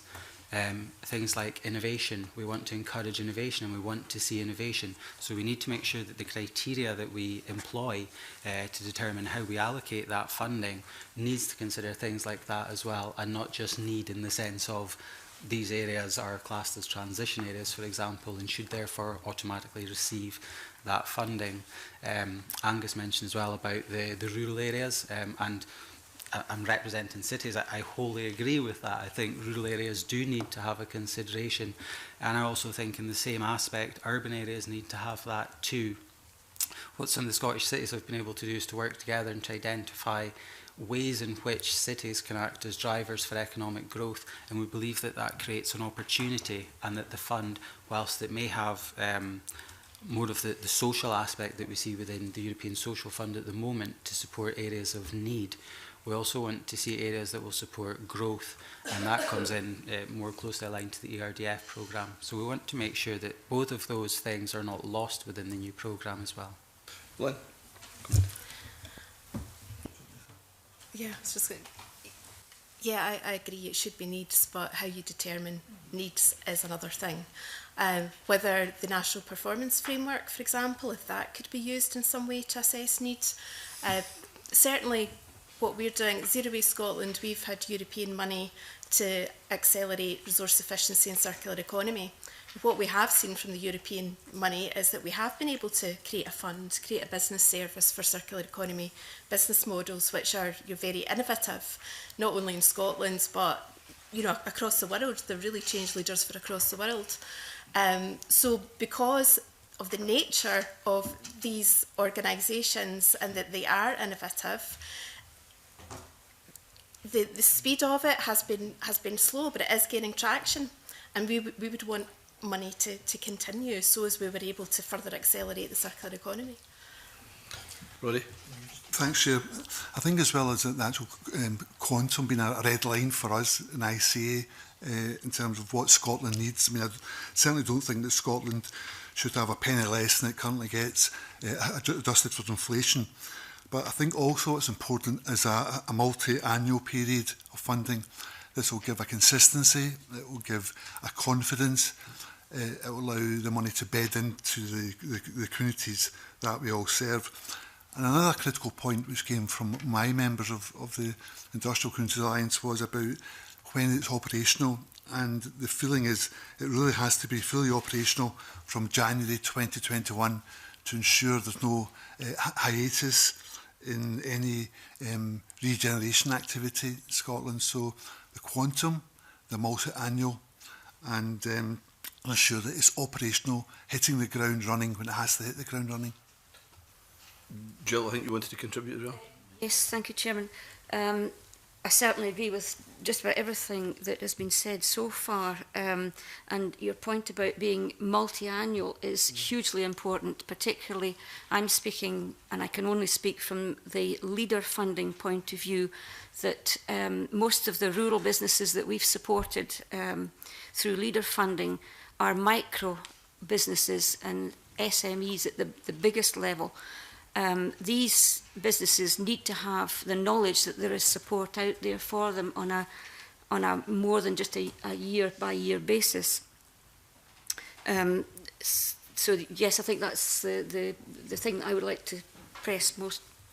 I've got quite a few eyes. I'll come back to you, Emma, once I've got round everybody. Malcolm? Emphasise, Chairman, that the truly transformational nature of this funding and the multi-year point is absolutely essential, because as public sector funding varies in other areas and capacity to match fund projects is not there, particularly within local government, having the security of multi-year funding that allows a bit of strategic planning in an era when both Scottish Government and local government has been on one-year budgets. I know we hope all that will change for the next financial year, but having that multi-year security, if you like, and to permit proper strategic planning is absolutely essential, because these projects are not just transformational, although they are. They're now part of the fabric of the delivery of services to people, and particularly the development of employability and skills. David? I can just remind everyone the statement around the when Theresa May introduced the SPF was around reducing regional inequalities or spatial inequalities, which have grown and are in the UK bigger than they are in any other European country. So, you know, a success in her terms would be judged if the level of inequalities measured, say, in income per head was narrowed as a result of the exercise of the funds. Now, actually, it doesn't seem to me that the size of the funds is in any way going to make a significant difference to spatial inequalities, but it does seem to me to be really important that if they are having these very significant effects, then that has to be demonstrable. You know, there has to be a very significant part of the budget set aside for evaluation, so that you can show that there is genuine additionality coming from, you know, the spending of public money. And your view on that, David, where do you think that focus would need to be to achieve the aims that were set out by the Prime Minister? Well, one thing I think that is important, I mean, we're talking about as if we're certain that Scotland would be able to determine the formula whereby the different levels of need are assessed within Scotland. That's not entirely clear. It's possible that the UK government may take the view that it's up and down to it in the same way that the EU made the decisions around the transition regions and so on. So, I mean, I think that's a very important consideration. I think that Scotland could do it better if it was allowed to make these decisions on its own behalf. And I think that my paper sort of tries to illustrate the kinds of trade-offs you've got to make. You've got to decide whether you're going to go into some areas much more heavily, because they for example, are areas of high deprivation or loss of population, whatever, and you trade that off against more mild interventions across a wider area. So there's a lot of trade-offs that have to be addressed. It's a sort of multi-dimensional problem. So the quantum might be the same, but actually how we end up, how this is distributed could change significantly. Absolutely. I know Angela wants to come in. As I said, I'll come back to you, Emma. A few things, Convener, thanks. I wondered, hearing what people have said about the quantum and how that shouldn't be in any way diminished, I wondered if people had views about at what level decisions should be made about particular aspects of the funding, and where, in terms of how it's distributed, should that be a UK level, a Scottish level, or a more local level? When we talk about multi-annual funding, we talk 3 years, 7 years, 10 years, 15 years. We are in the Economy Committee looking at the bill for the Scottish National Investment Bank, and a lot of people are saying, you need to be patient with your investments, that we all need to have the courage to look to the longer term. And how likely is the new scheme, how likely is it to be fully operational by January 2021? A heck of a lot of questions in that. You've done a good job of something. Right, Jill. Yes, there's a couple of things that have been said, Chairman, that I think we have to be very careful, and again I have to stress that I'm speaking from experience of the Leader Fund, that it cannot simply be measured on the income per head. Life in the rural areas is about much more than earning money, and it's much more about the quality of life. But the other thing is that the Leader funding was based on a variable scoring, which was developed by the James Hutton Institute, which brought in level of population, area remoteness, all of these sort of things, so that there was a greater emphasis placed on what life was like in rural communities. I certainly believe that there should be a strong element of the funding should come back down to the leader lag system, because it's local people that are giving decisions on local projects. So my feelings are to keep things as for the leader type of funding as local as possible. Okay. On you go, Lynn. There's a lot of questions in there. Just to answer one of them, you asked about the length of time that the funding should be. So the current ERDF programme, it was from 2014 to 2020, but in reality, we're looking at extending to 2023. And that is a good period of time, because any new fund will need time to be established. And what I think we would all hope that we could do is learn from the experience of previous funding and incorporate that into any new fund that has come up.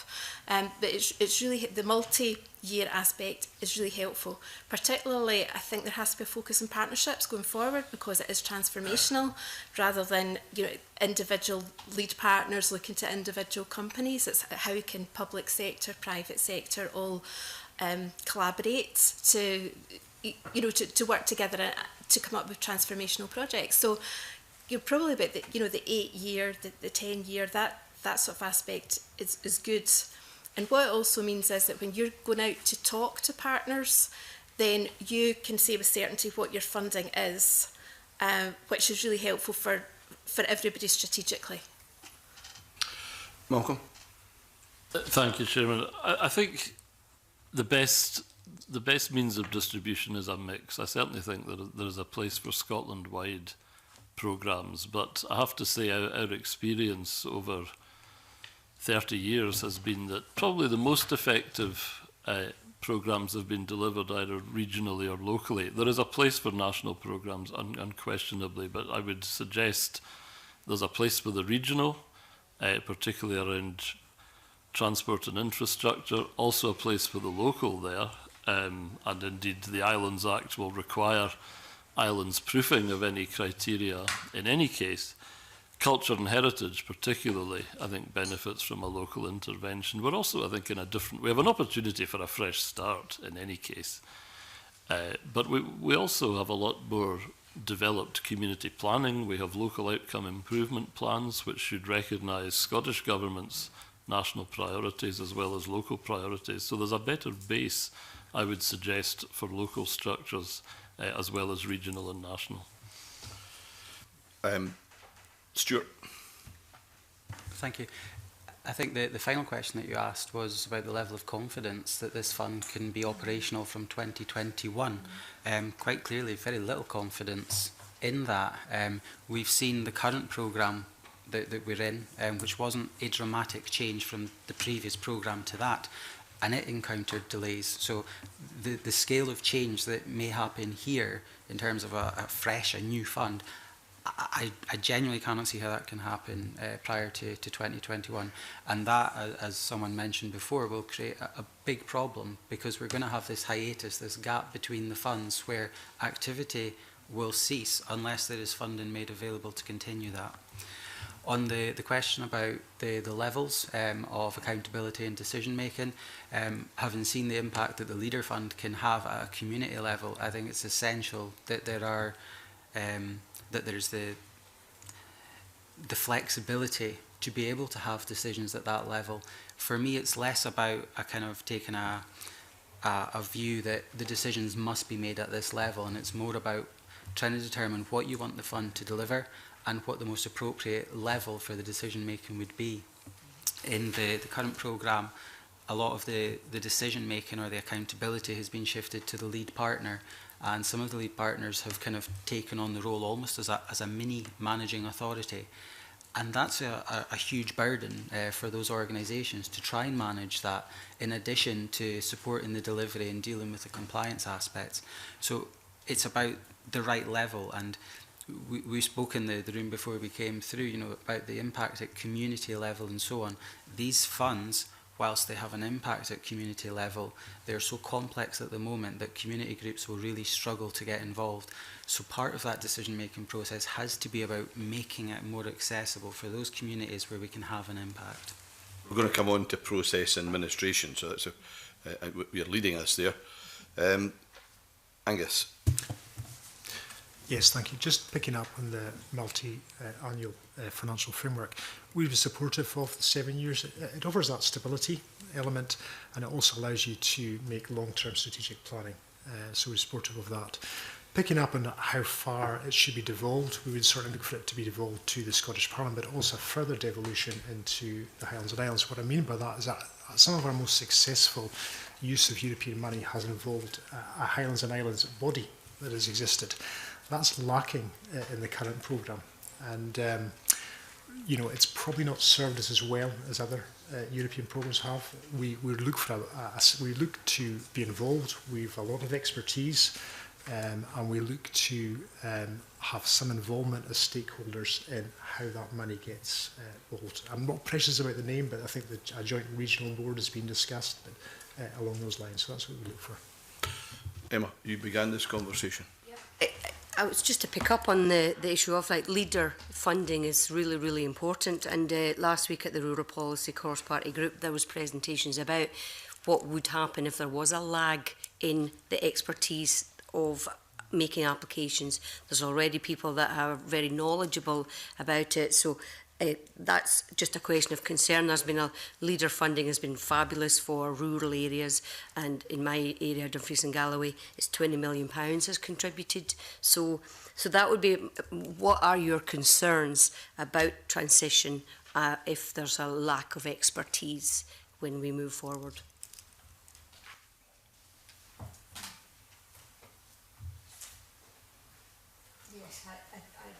We understand where you're coming from with that. I am not sure that I can give you any particular answers because I don't work at that level. But to me, losing the expertise of the staff, the members of staff that have worked through the complicated leader process, which Stuart has mentioned already, has been an absolute nightmare, and it has certainly put off people applying. So losing a core of staff members who have understood this and have grown up with countless leader programmes throughout the years since the early 90s. That system of funding that has produced some really worthwhile projects and staff skills. Sorry, Neil, on you go.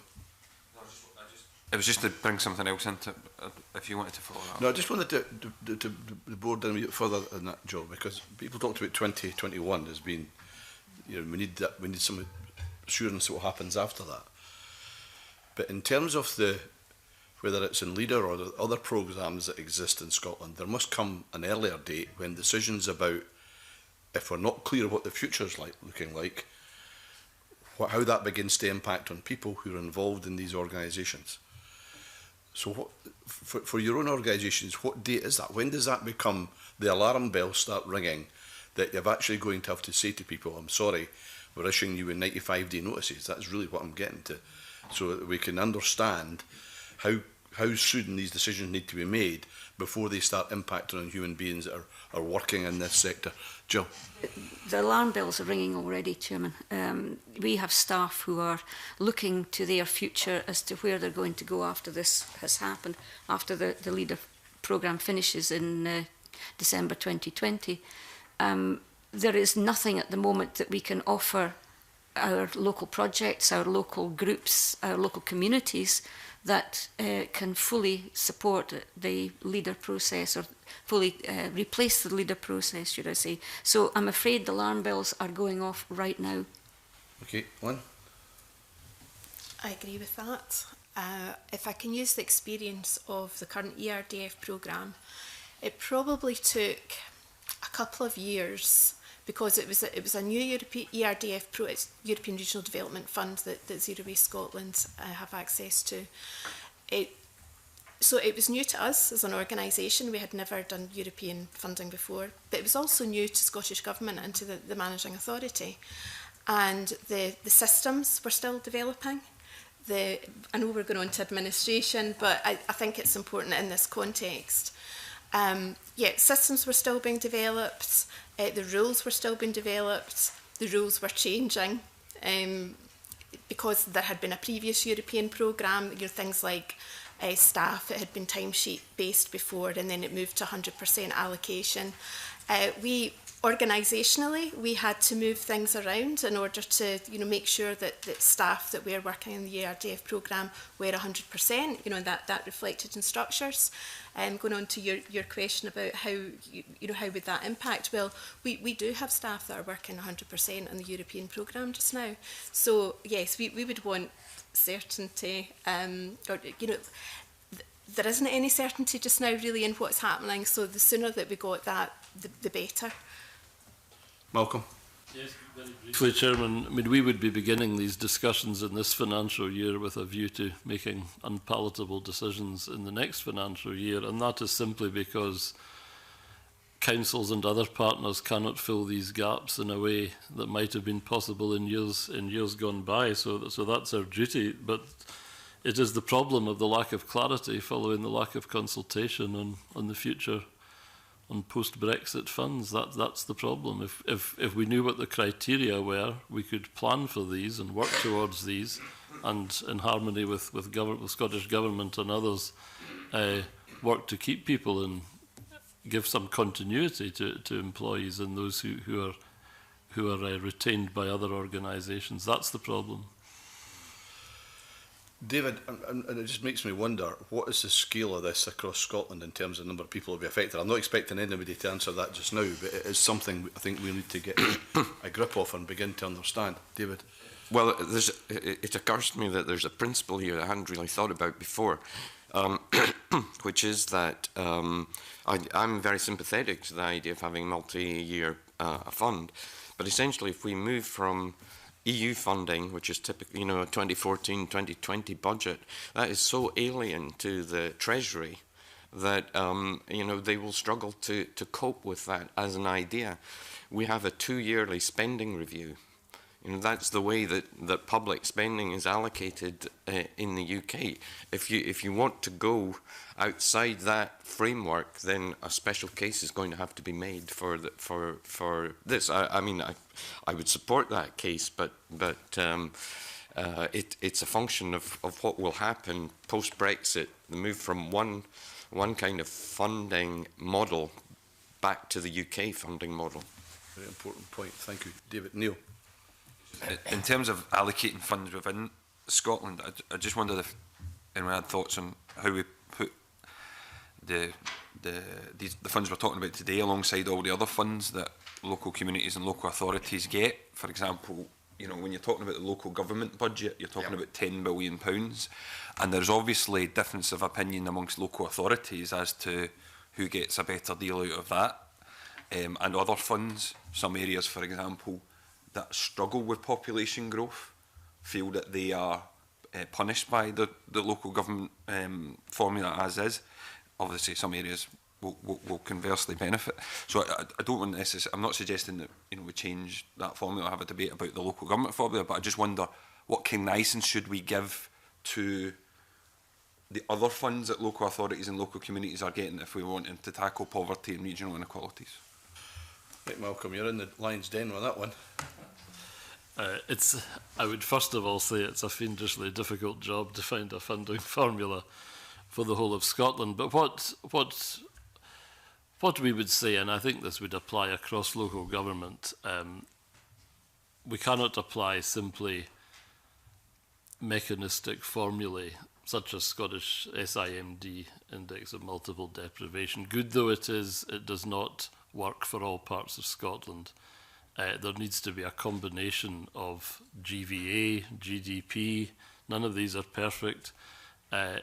Income per head. Yes, population issues. Remote and rural factors, island proofing. It's not going to be easy, but yes, the principles, I think, of EU cohesion funding should not be lost in that calculation. It's about equivalence. It's about a level playing field. It's about diminishing structural disadvantage, and that should always be the main criteria. But it is absolutely relevant to look at factors which other funding formula do not, because it's new funding, it's additional funding. It's there to give equivalence. It's not there to bolster existing funding mechanisms. Okay, here's a conundrum, isn't there? I've been told about we're now in some areas we're now in crisis area because of the timescales. How are we going to do all that work to create all these new formulas, all these new ideas, and the timescales that are available to us to make sure that these, if they're going to continue, that these that we can get that as seamless as we can? I think trying to reinvent something at this stage is going to be a bit of a challenge. And therefore, is that where the National Performance Framework, in terms of the overall focus of what these funds should be about, should be the driving force to the end, in terms of how we allocate the money? David, I'm looking to you to try to help unpick some of this before I move on to the next bit in process administration, because that's a big question to resolve in such a short space of time.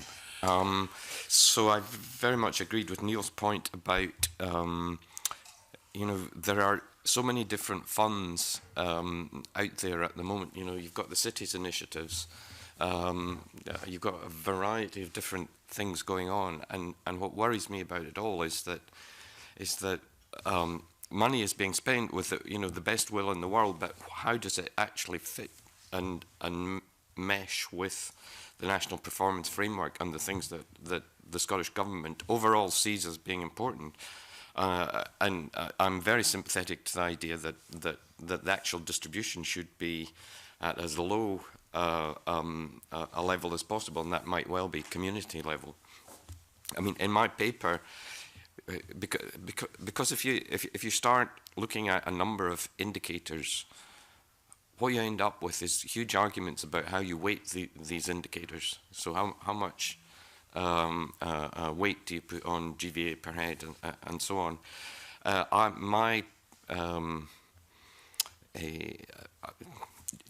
certainly you can go down that road, and then the geography also becomes important, because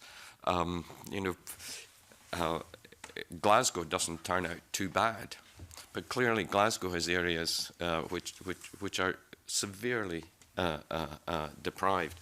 So how you choose to allocate or to determine the geography is also important. But I mean, the things that I thought, aside from income growth, were around deprivation and population decline, because I'm not entirely clear that we're thinking all that clearly about how to deal with population decline. There was an item on Good Morning Scotland last Saturday about Caithness and the very rapid decline in population that it is facing, and as a result, public services are collapsing and so on. But so that is just a personal view on my part. But population adjustments, which are taking place, also seem to me to be should be somewhere in the mix when we're deciding what to do. All that says it's just very complicated. Yeah, so it does. So listen, that's a good opening. I think we'll move on to process and administration, and I'm going to ask James Kelly to begin that area of the discussion. Okay, thank you, Convener. In the previous session, both Stuart and Lynn spoke about the complexities of the current process, and Stuart in particular touched upon how that could be a constraint for some people, some groups accessing the funds. And one of the themes that we picked up on in the workshops that we've had around the country is the complexity of the process.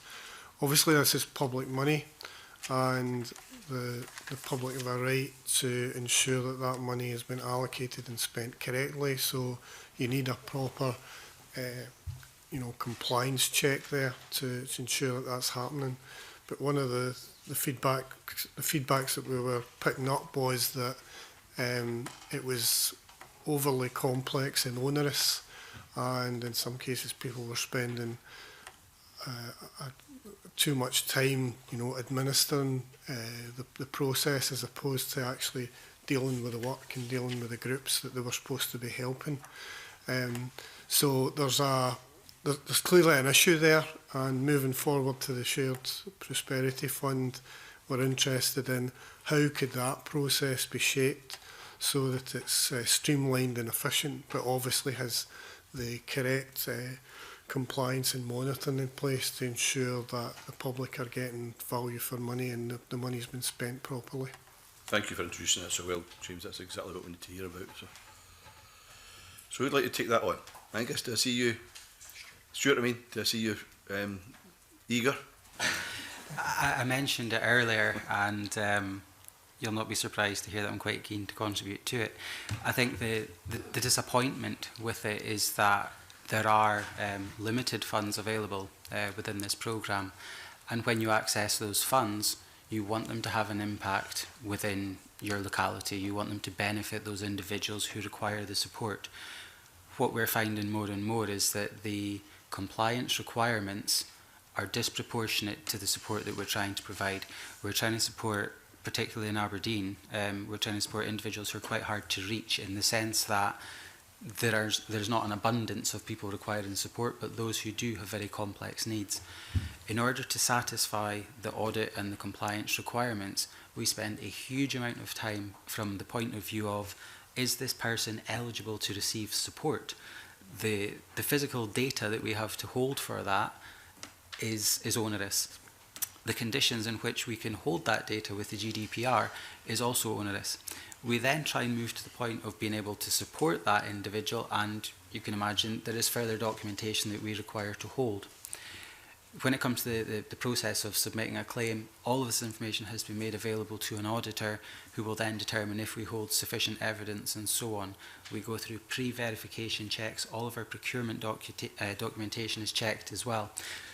I am not saying that we are afraid of the accountability. Absolutely not. To some extent, we appreciate the fact that this is public money and we should be held to account for it, but the proportionality needs to be right. And if the level of focus is higher on accountability and compliance than what it is on actual delivery and supporting those individuals who require the support, something's gone wrong, and that balance has to be addressed. Helpful. Lynn? I agree about proportionality. It definitely has to be. Our fund is mainly geared to SMEs, and the managing authority from the start said you take risks in the project but not in the record keeping, and it did take a bit of time to get us into the as everybody has said to understand what the requirements were and to make sure that the evidence and the records reflected that. We also, our strategic intervention also wanted to provide support to community groups. But that was proven really difficult because the difference between the ERDF fund and a lot of other funds was disbursement, to evidence disbursement. And where you're working with community groups, that they can prove that they've paid for something because they've got a receipt. Often it's a person will go into a shop and they'll get the till receipt, and that will be the evidence, that will be the proof. But for ERDF, it's disbursement that you've got to prove, and that provided really onerous. And the level of administration that was required in auditing I'm exaggerating, but a £2.50 receipt, it was really out of kilter. And then the fact that you've got however many of levels of audit as well, auditing the same thing. And each level of audit is audited by another level of auditor. It is also very onerous. Wow. Yep. Roddy? Yeah, I mean, basically, listening to my colleagues in RUSEF and local authorities, it's quite clear that this new fund offers an opportunity.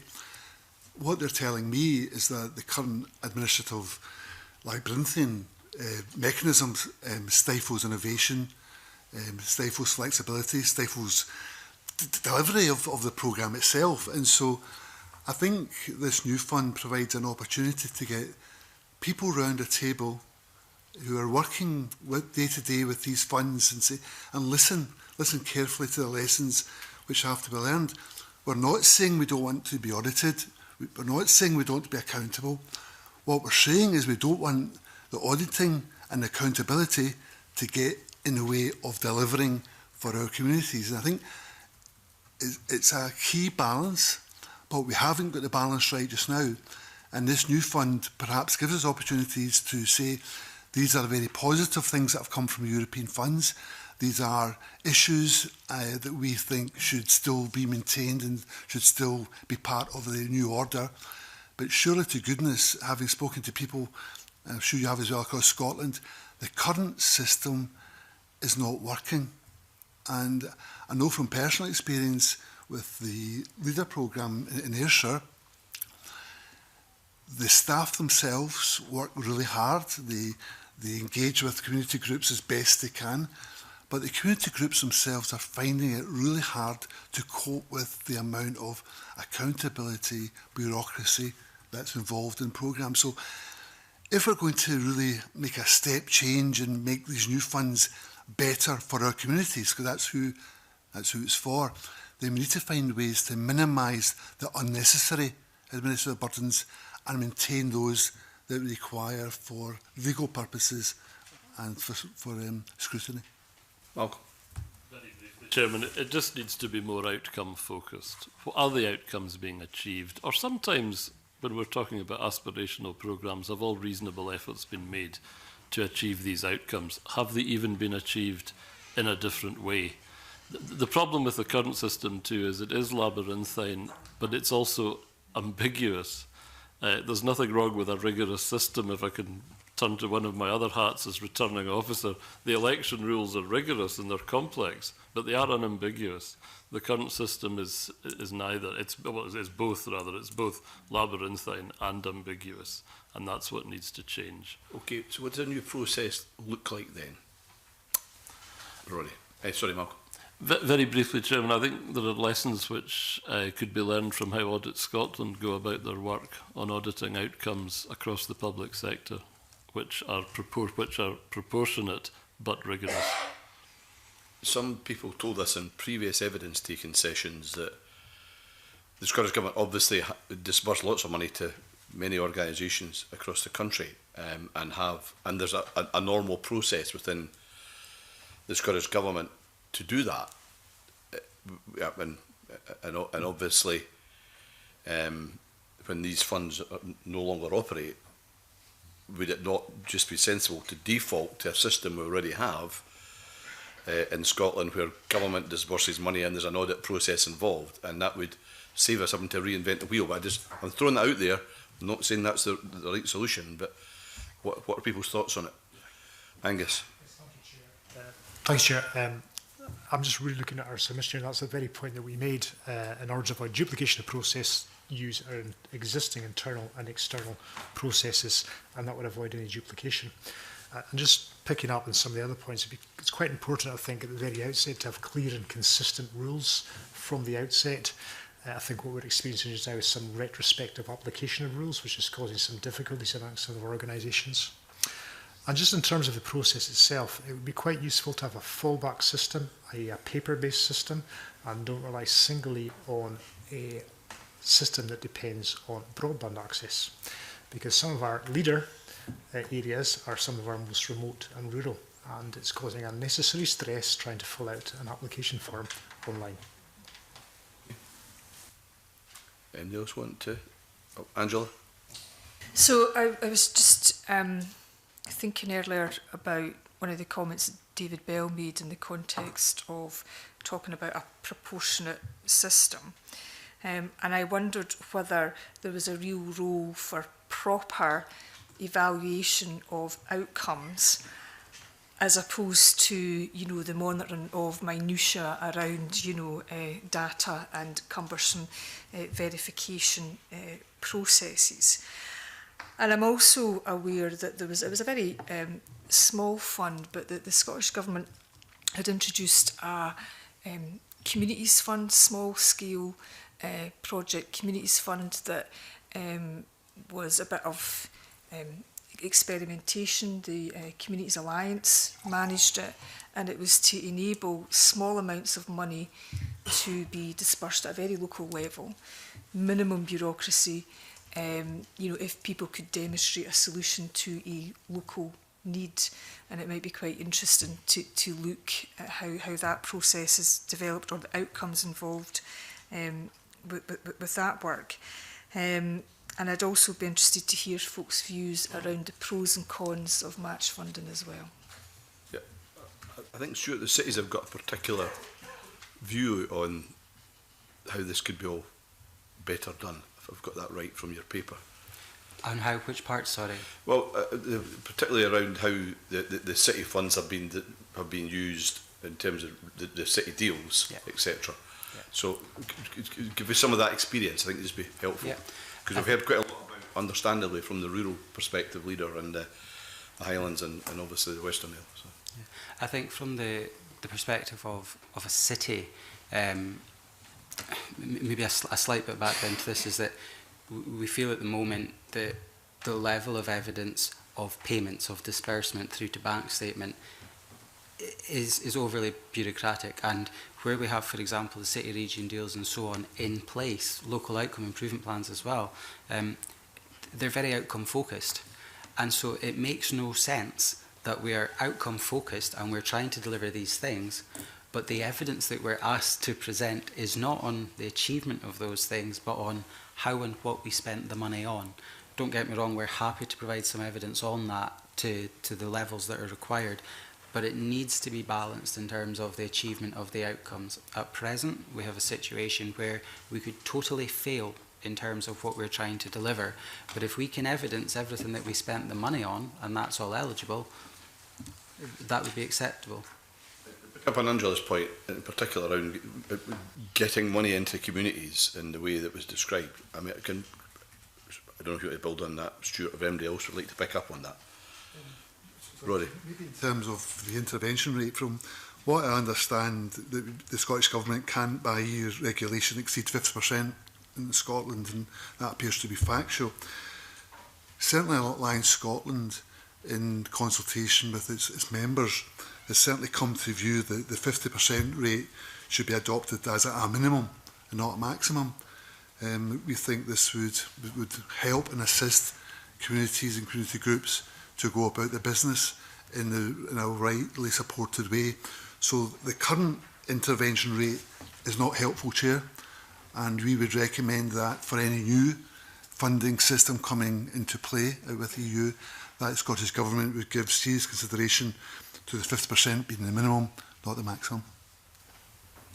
Malcolm? Can I support that very strongly, Chairman, just coming from a council whose match fund is virtually committed halfway through the term of the council. As public sector funding falls, and particularly Scottish Government and hence local government has capital pressures, particularly, the capacity to match fund as we used to do is seriously reduced. Some councils have reserve funds and access to other means, others do not, and it has to be looked at with greater flexibility. And what Roddy has suggested there, I think, on the intervention rate is one way of doing that. Just one word, if I may, in response to Ms. Constance's question about outcomes. We had a situation whereby a greater number of people were helped to achieve the outcomes which were the objective of the funding, but the original client group was drawn so narrowly that rightly, in audit terms, we didn't meet the criteria. It helped a very small number of people caught within the definition, but a great number of people benefited from that money. We ended up repaying some of that, and I'm not criticising anyone in that process, but that's the point about outcomes. The outcomes were achieved for the community. The absolute letter, the client group was just drawn so tightly that it would never have been possible, I think, to meet those outcomes in that with that narrow a focus. Right, before I move on to outcomes, because we're going there anyway, is there anything else, James, you want to pick up on? Covered it well. Yeah. Willie, sorry, Angus, before we go to Willie. So, a very brief point, Chair. I had a conversation with a colleague on Monday who advised me that private match funding hadn't been written into the current programme, and that seems an oversight. Okay. Willie, we've strayed fairly much into the turf you were being on anyway. Yeah. But can you see where you can take that conversation as we begin to come to an end of this session? Okay, thanks, Bruce. It was to try to get your views and thoughts on outcomes in general, and whether there's a new opportunity, a fresh opportunity to think afresh, think anew about what outcomes should be. And it was interesting your comments there, Malcolm, about how you found particular outcome definition pretty restrictive in practice. So, generally speaking, what are your views on what the new outcomes should be if these funds continue? Should we change the models of what they are and what they're supposed to deliver? Should we apply the National Performance Framework outcomes for Scottish Government? Should we be expecting outcomes to fall out of the Shared Prosperity Fund? You know, what should we do, in your view, to make things better, to truly deliver benefits for the communities in Scotland that we represent? My bureaucratic answer has to be it depends on the criteria which come through for these funding and what Scottish Government and others are able to do within these criteria. But that's the obvious answer, although it has to be stated. We don't know what these criteria will be.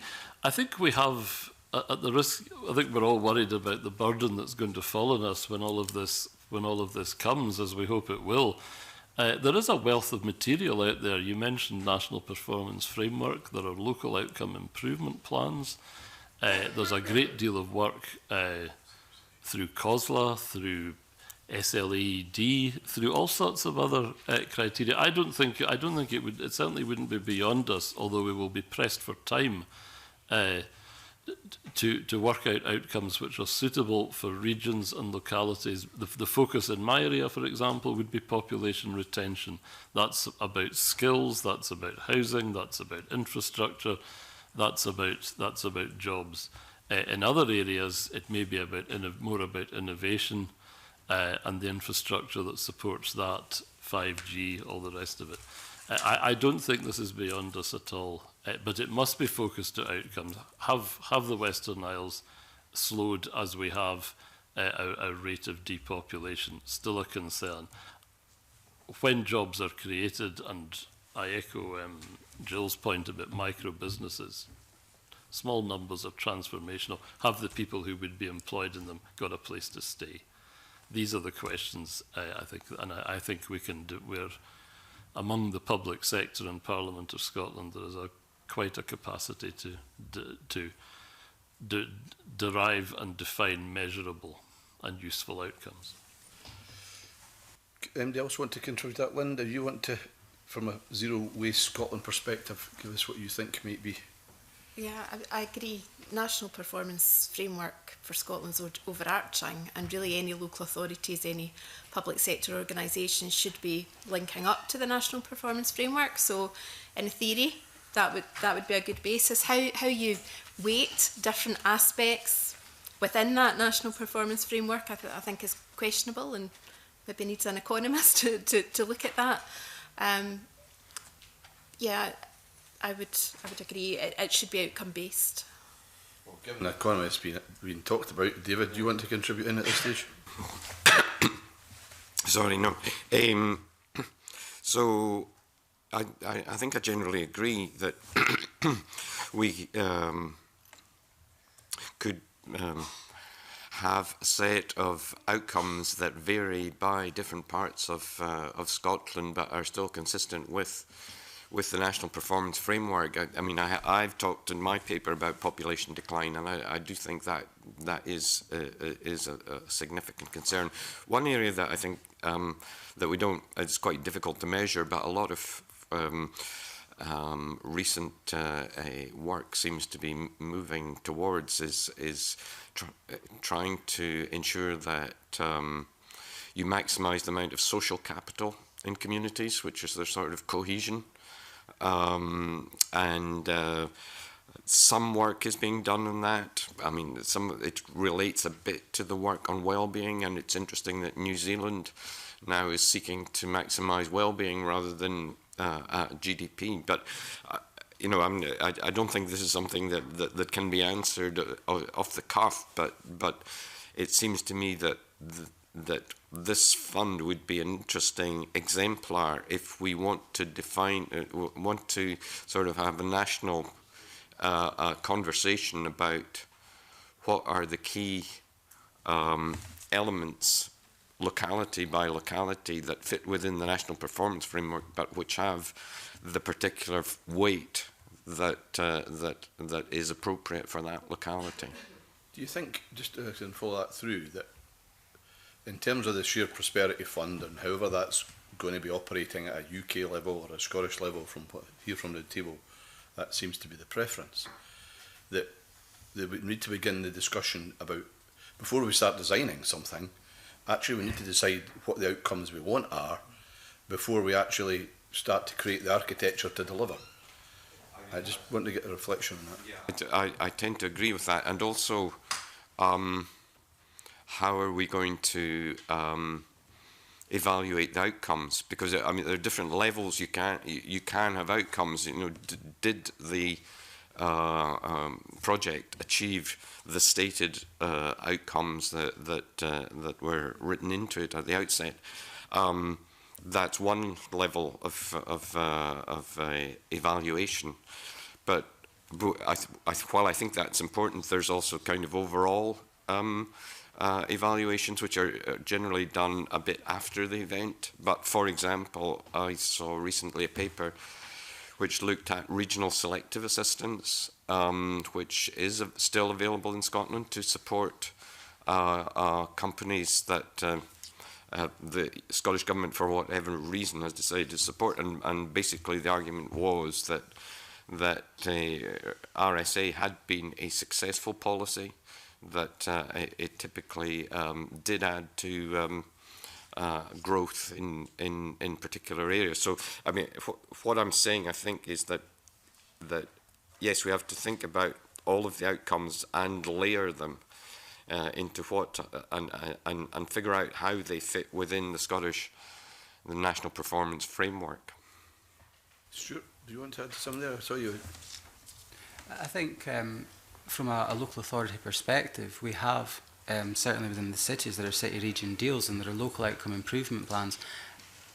thinking purely from that local perspective, I would think it would be a bad idea to introduce something additional to that. I think if we could use those outcomes that we have as the outcomes that we sort of demonstrate that we would like the UK Shared Prosperity Fund to help us to achieve, then in turn that would help us to deliver some of the priorities at a Scottish level as well. I think it's a fair amount of work to be done, but I think if we use some of those existing models, it would reduce the amount of work that we're doing and we wouldn't try to create something new.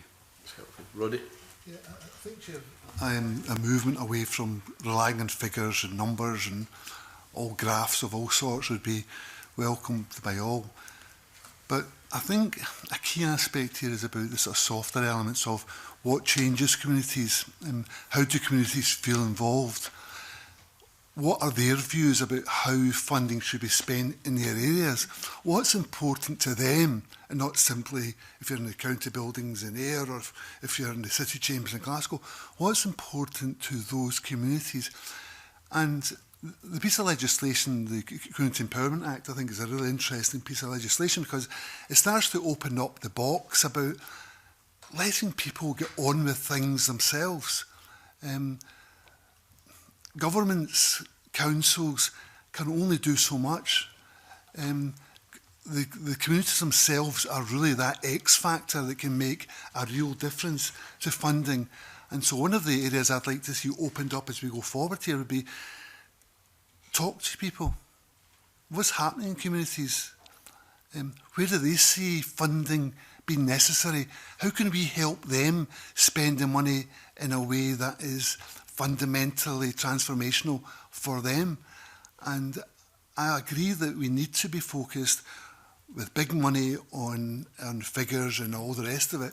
But there's also this very important soft element about ensuring that we're just not spending the money for spending's sake. Oh yes, I've spent that, so therefore that's good. No, how did you spend it? And how did you engage with people in the communities to ensure that it's their community has actually benefited to the optimum from that funding? And I feel that's a really, really important consideration as we take any funding options.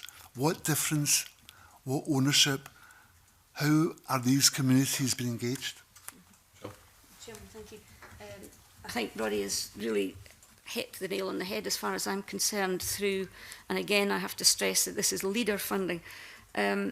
We were asked at the start of this leader programme to start and work through local development strategies, which were policies that were very much focused on each leader lag area. These brought in community consultations with all sorts of different groups. One group in particular was migrant workers in Angus, but it brought out a whole lot of different issues at that local level.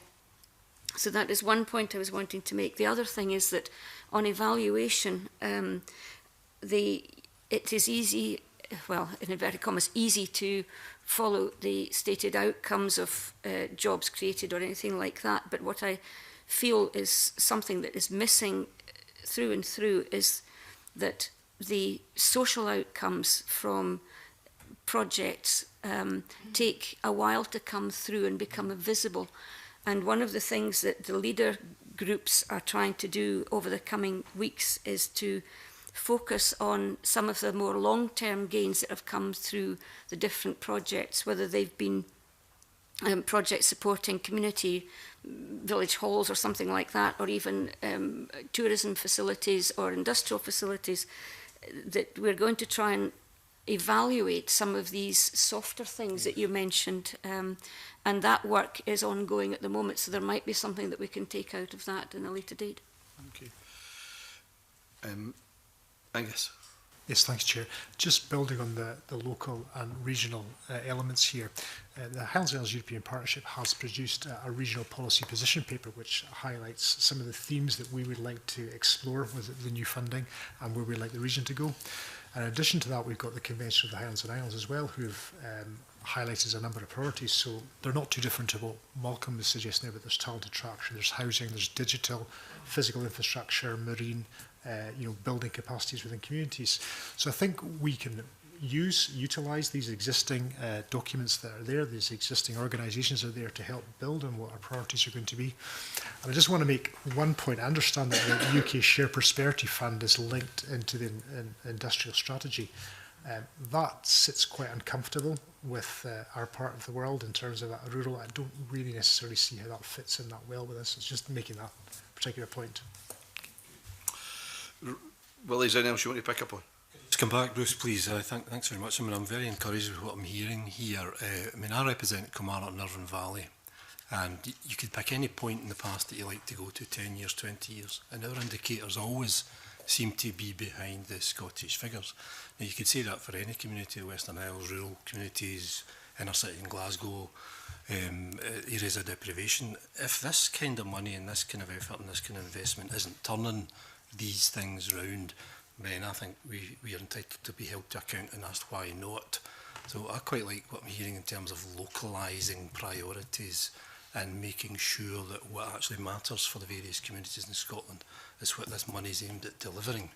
And if that's an opportunity to rethink about what really outcomes should be for the communities of Scotland, then I think that's a great service that we'll deliver to the people we represent. Thank you. Listen, thanks very much, everybody. It's been a very useful session from our witnesses this morning. We'll be pulling a report together, I think, and our aim is to try to publish it in the autumn. That might depend on other things that are on our work programme. But thank you very, very much for coming in today and contributing to our process. I'm very grateful to you. And I now close this meeting of the Finance and Constitution Committee.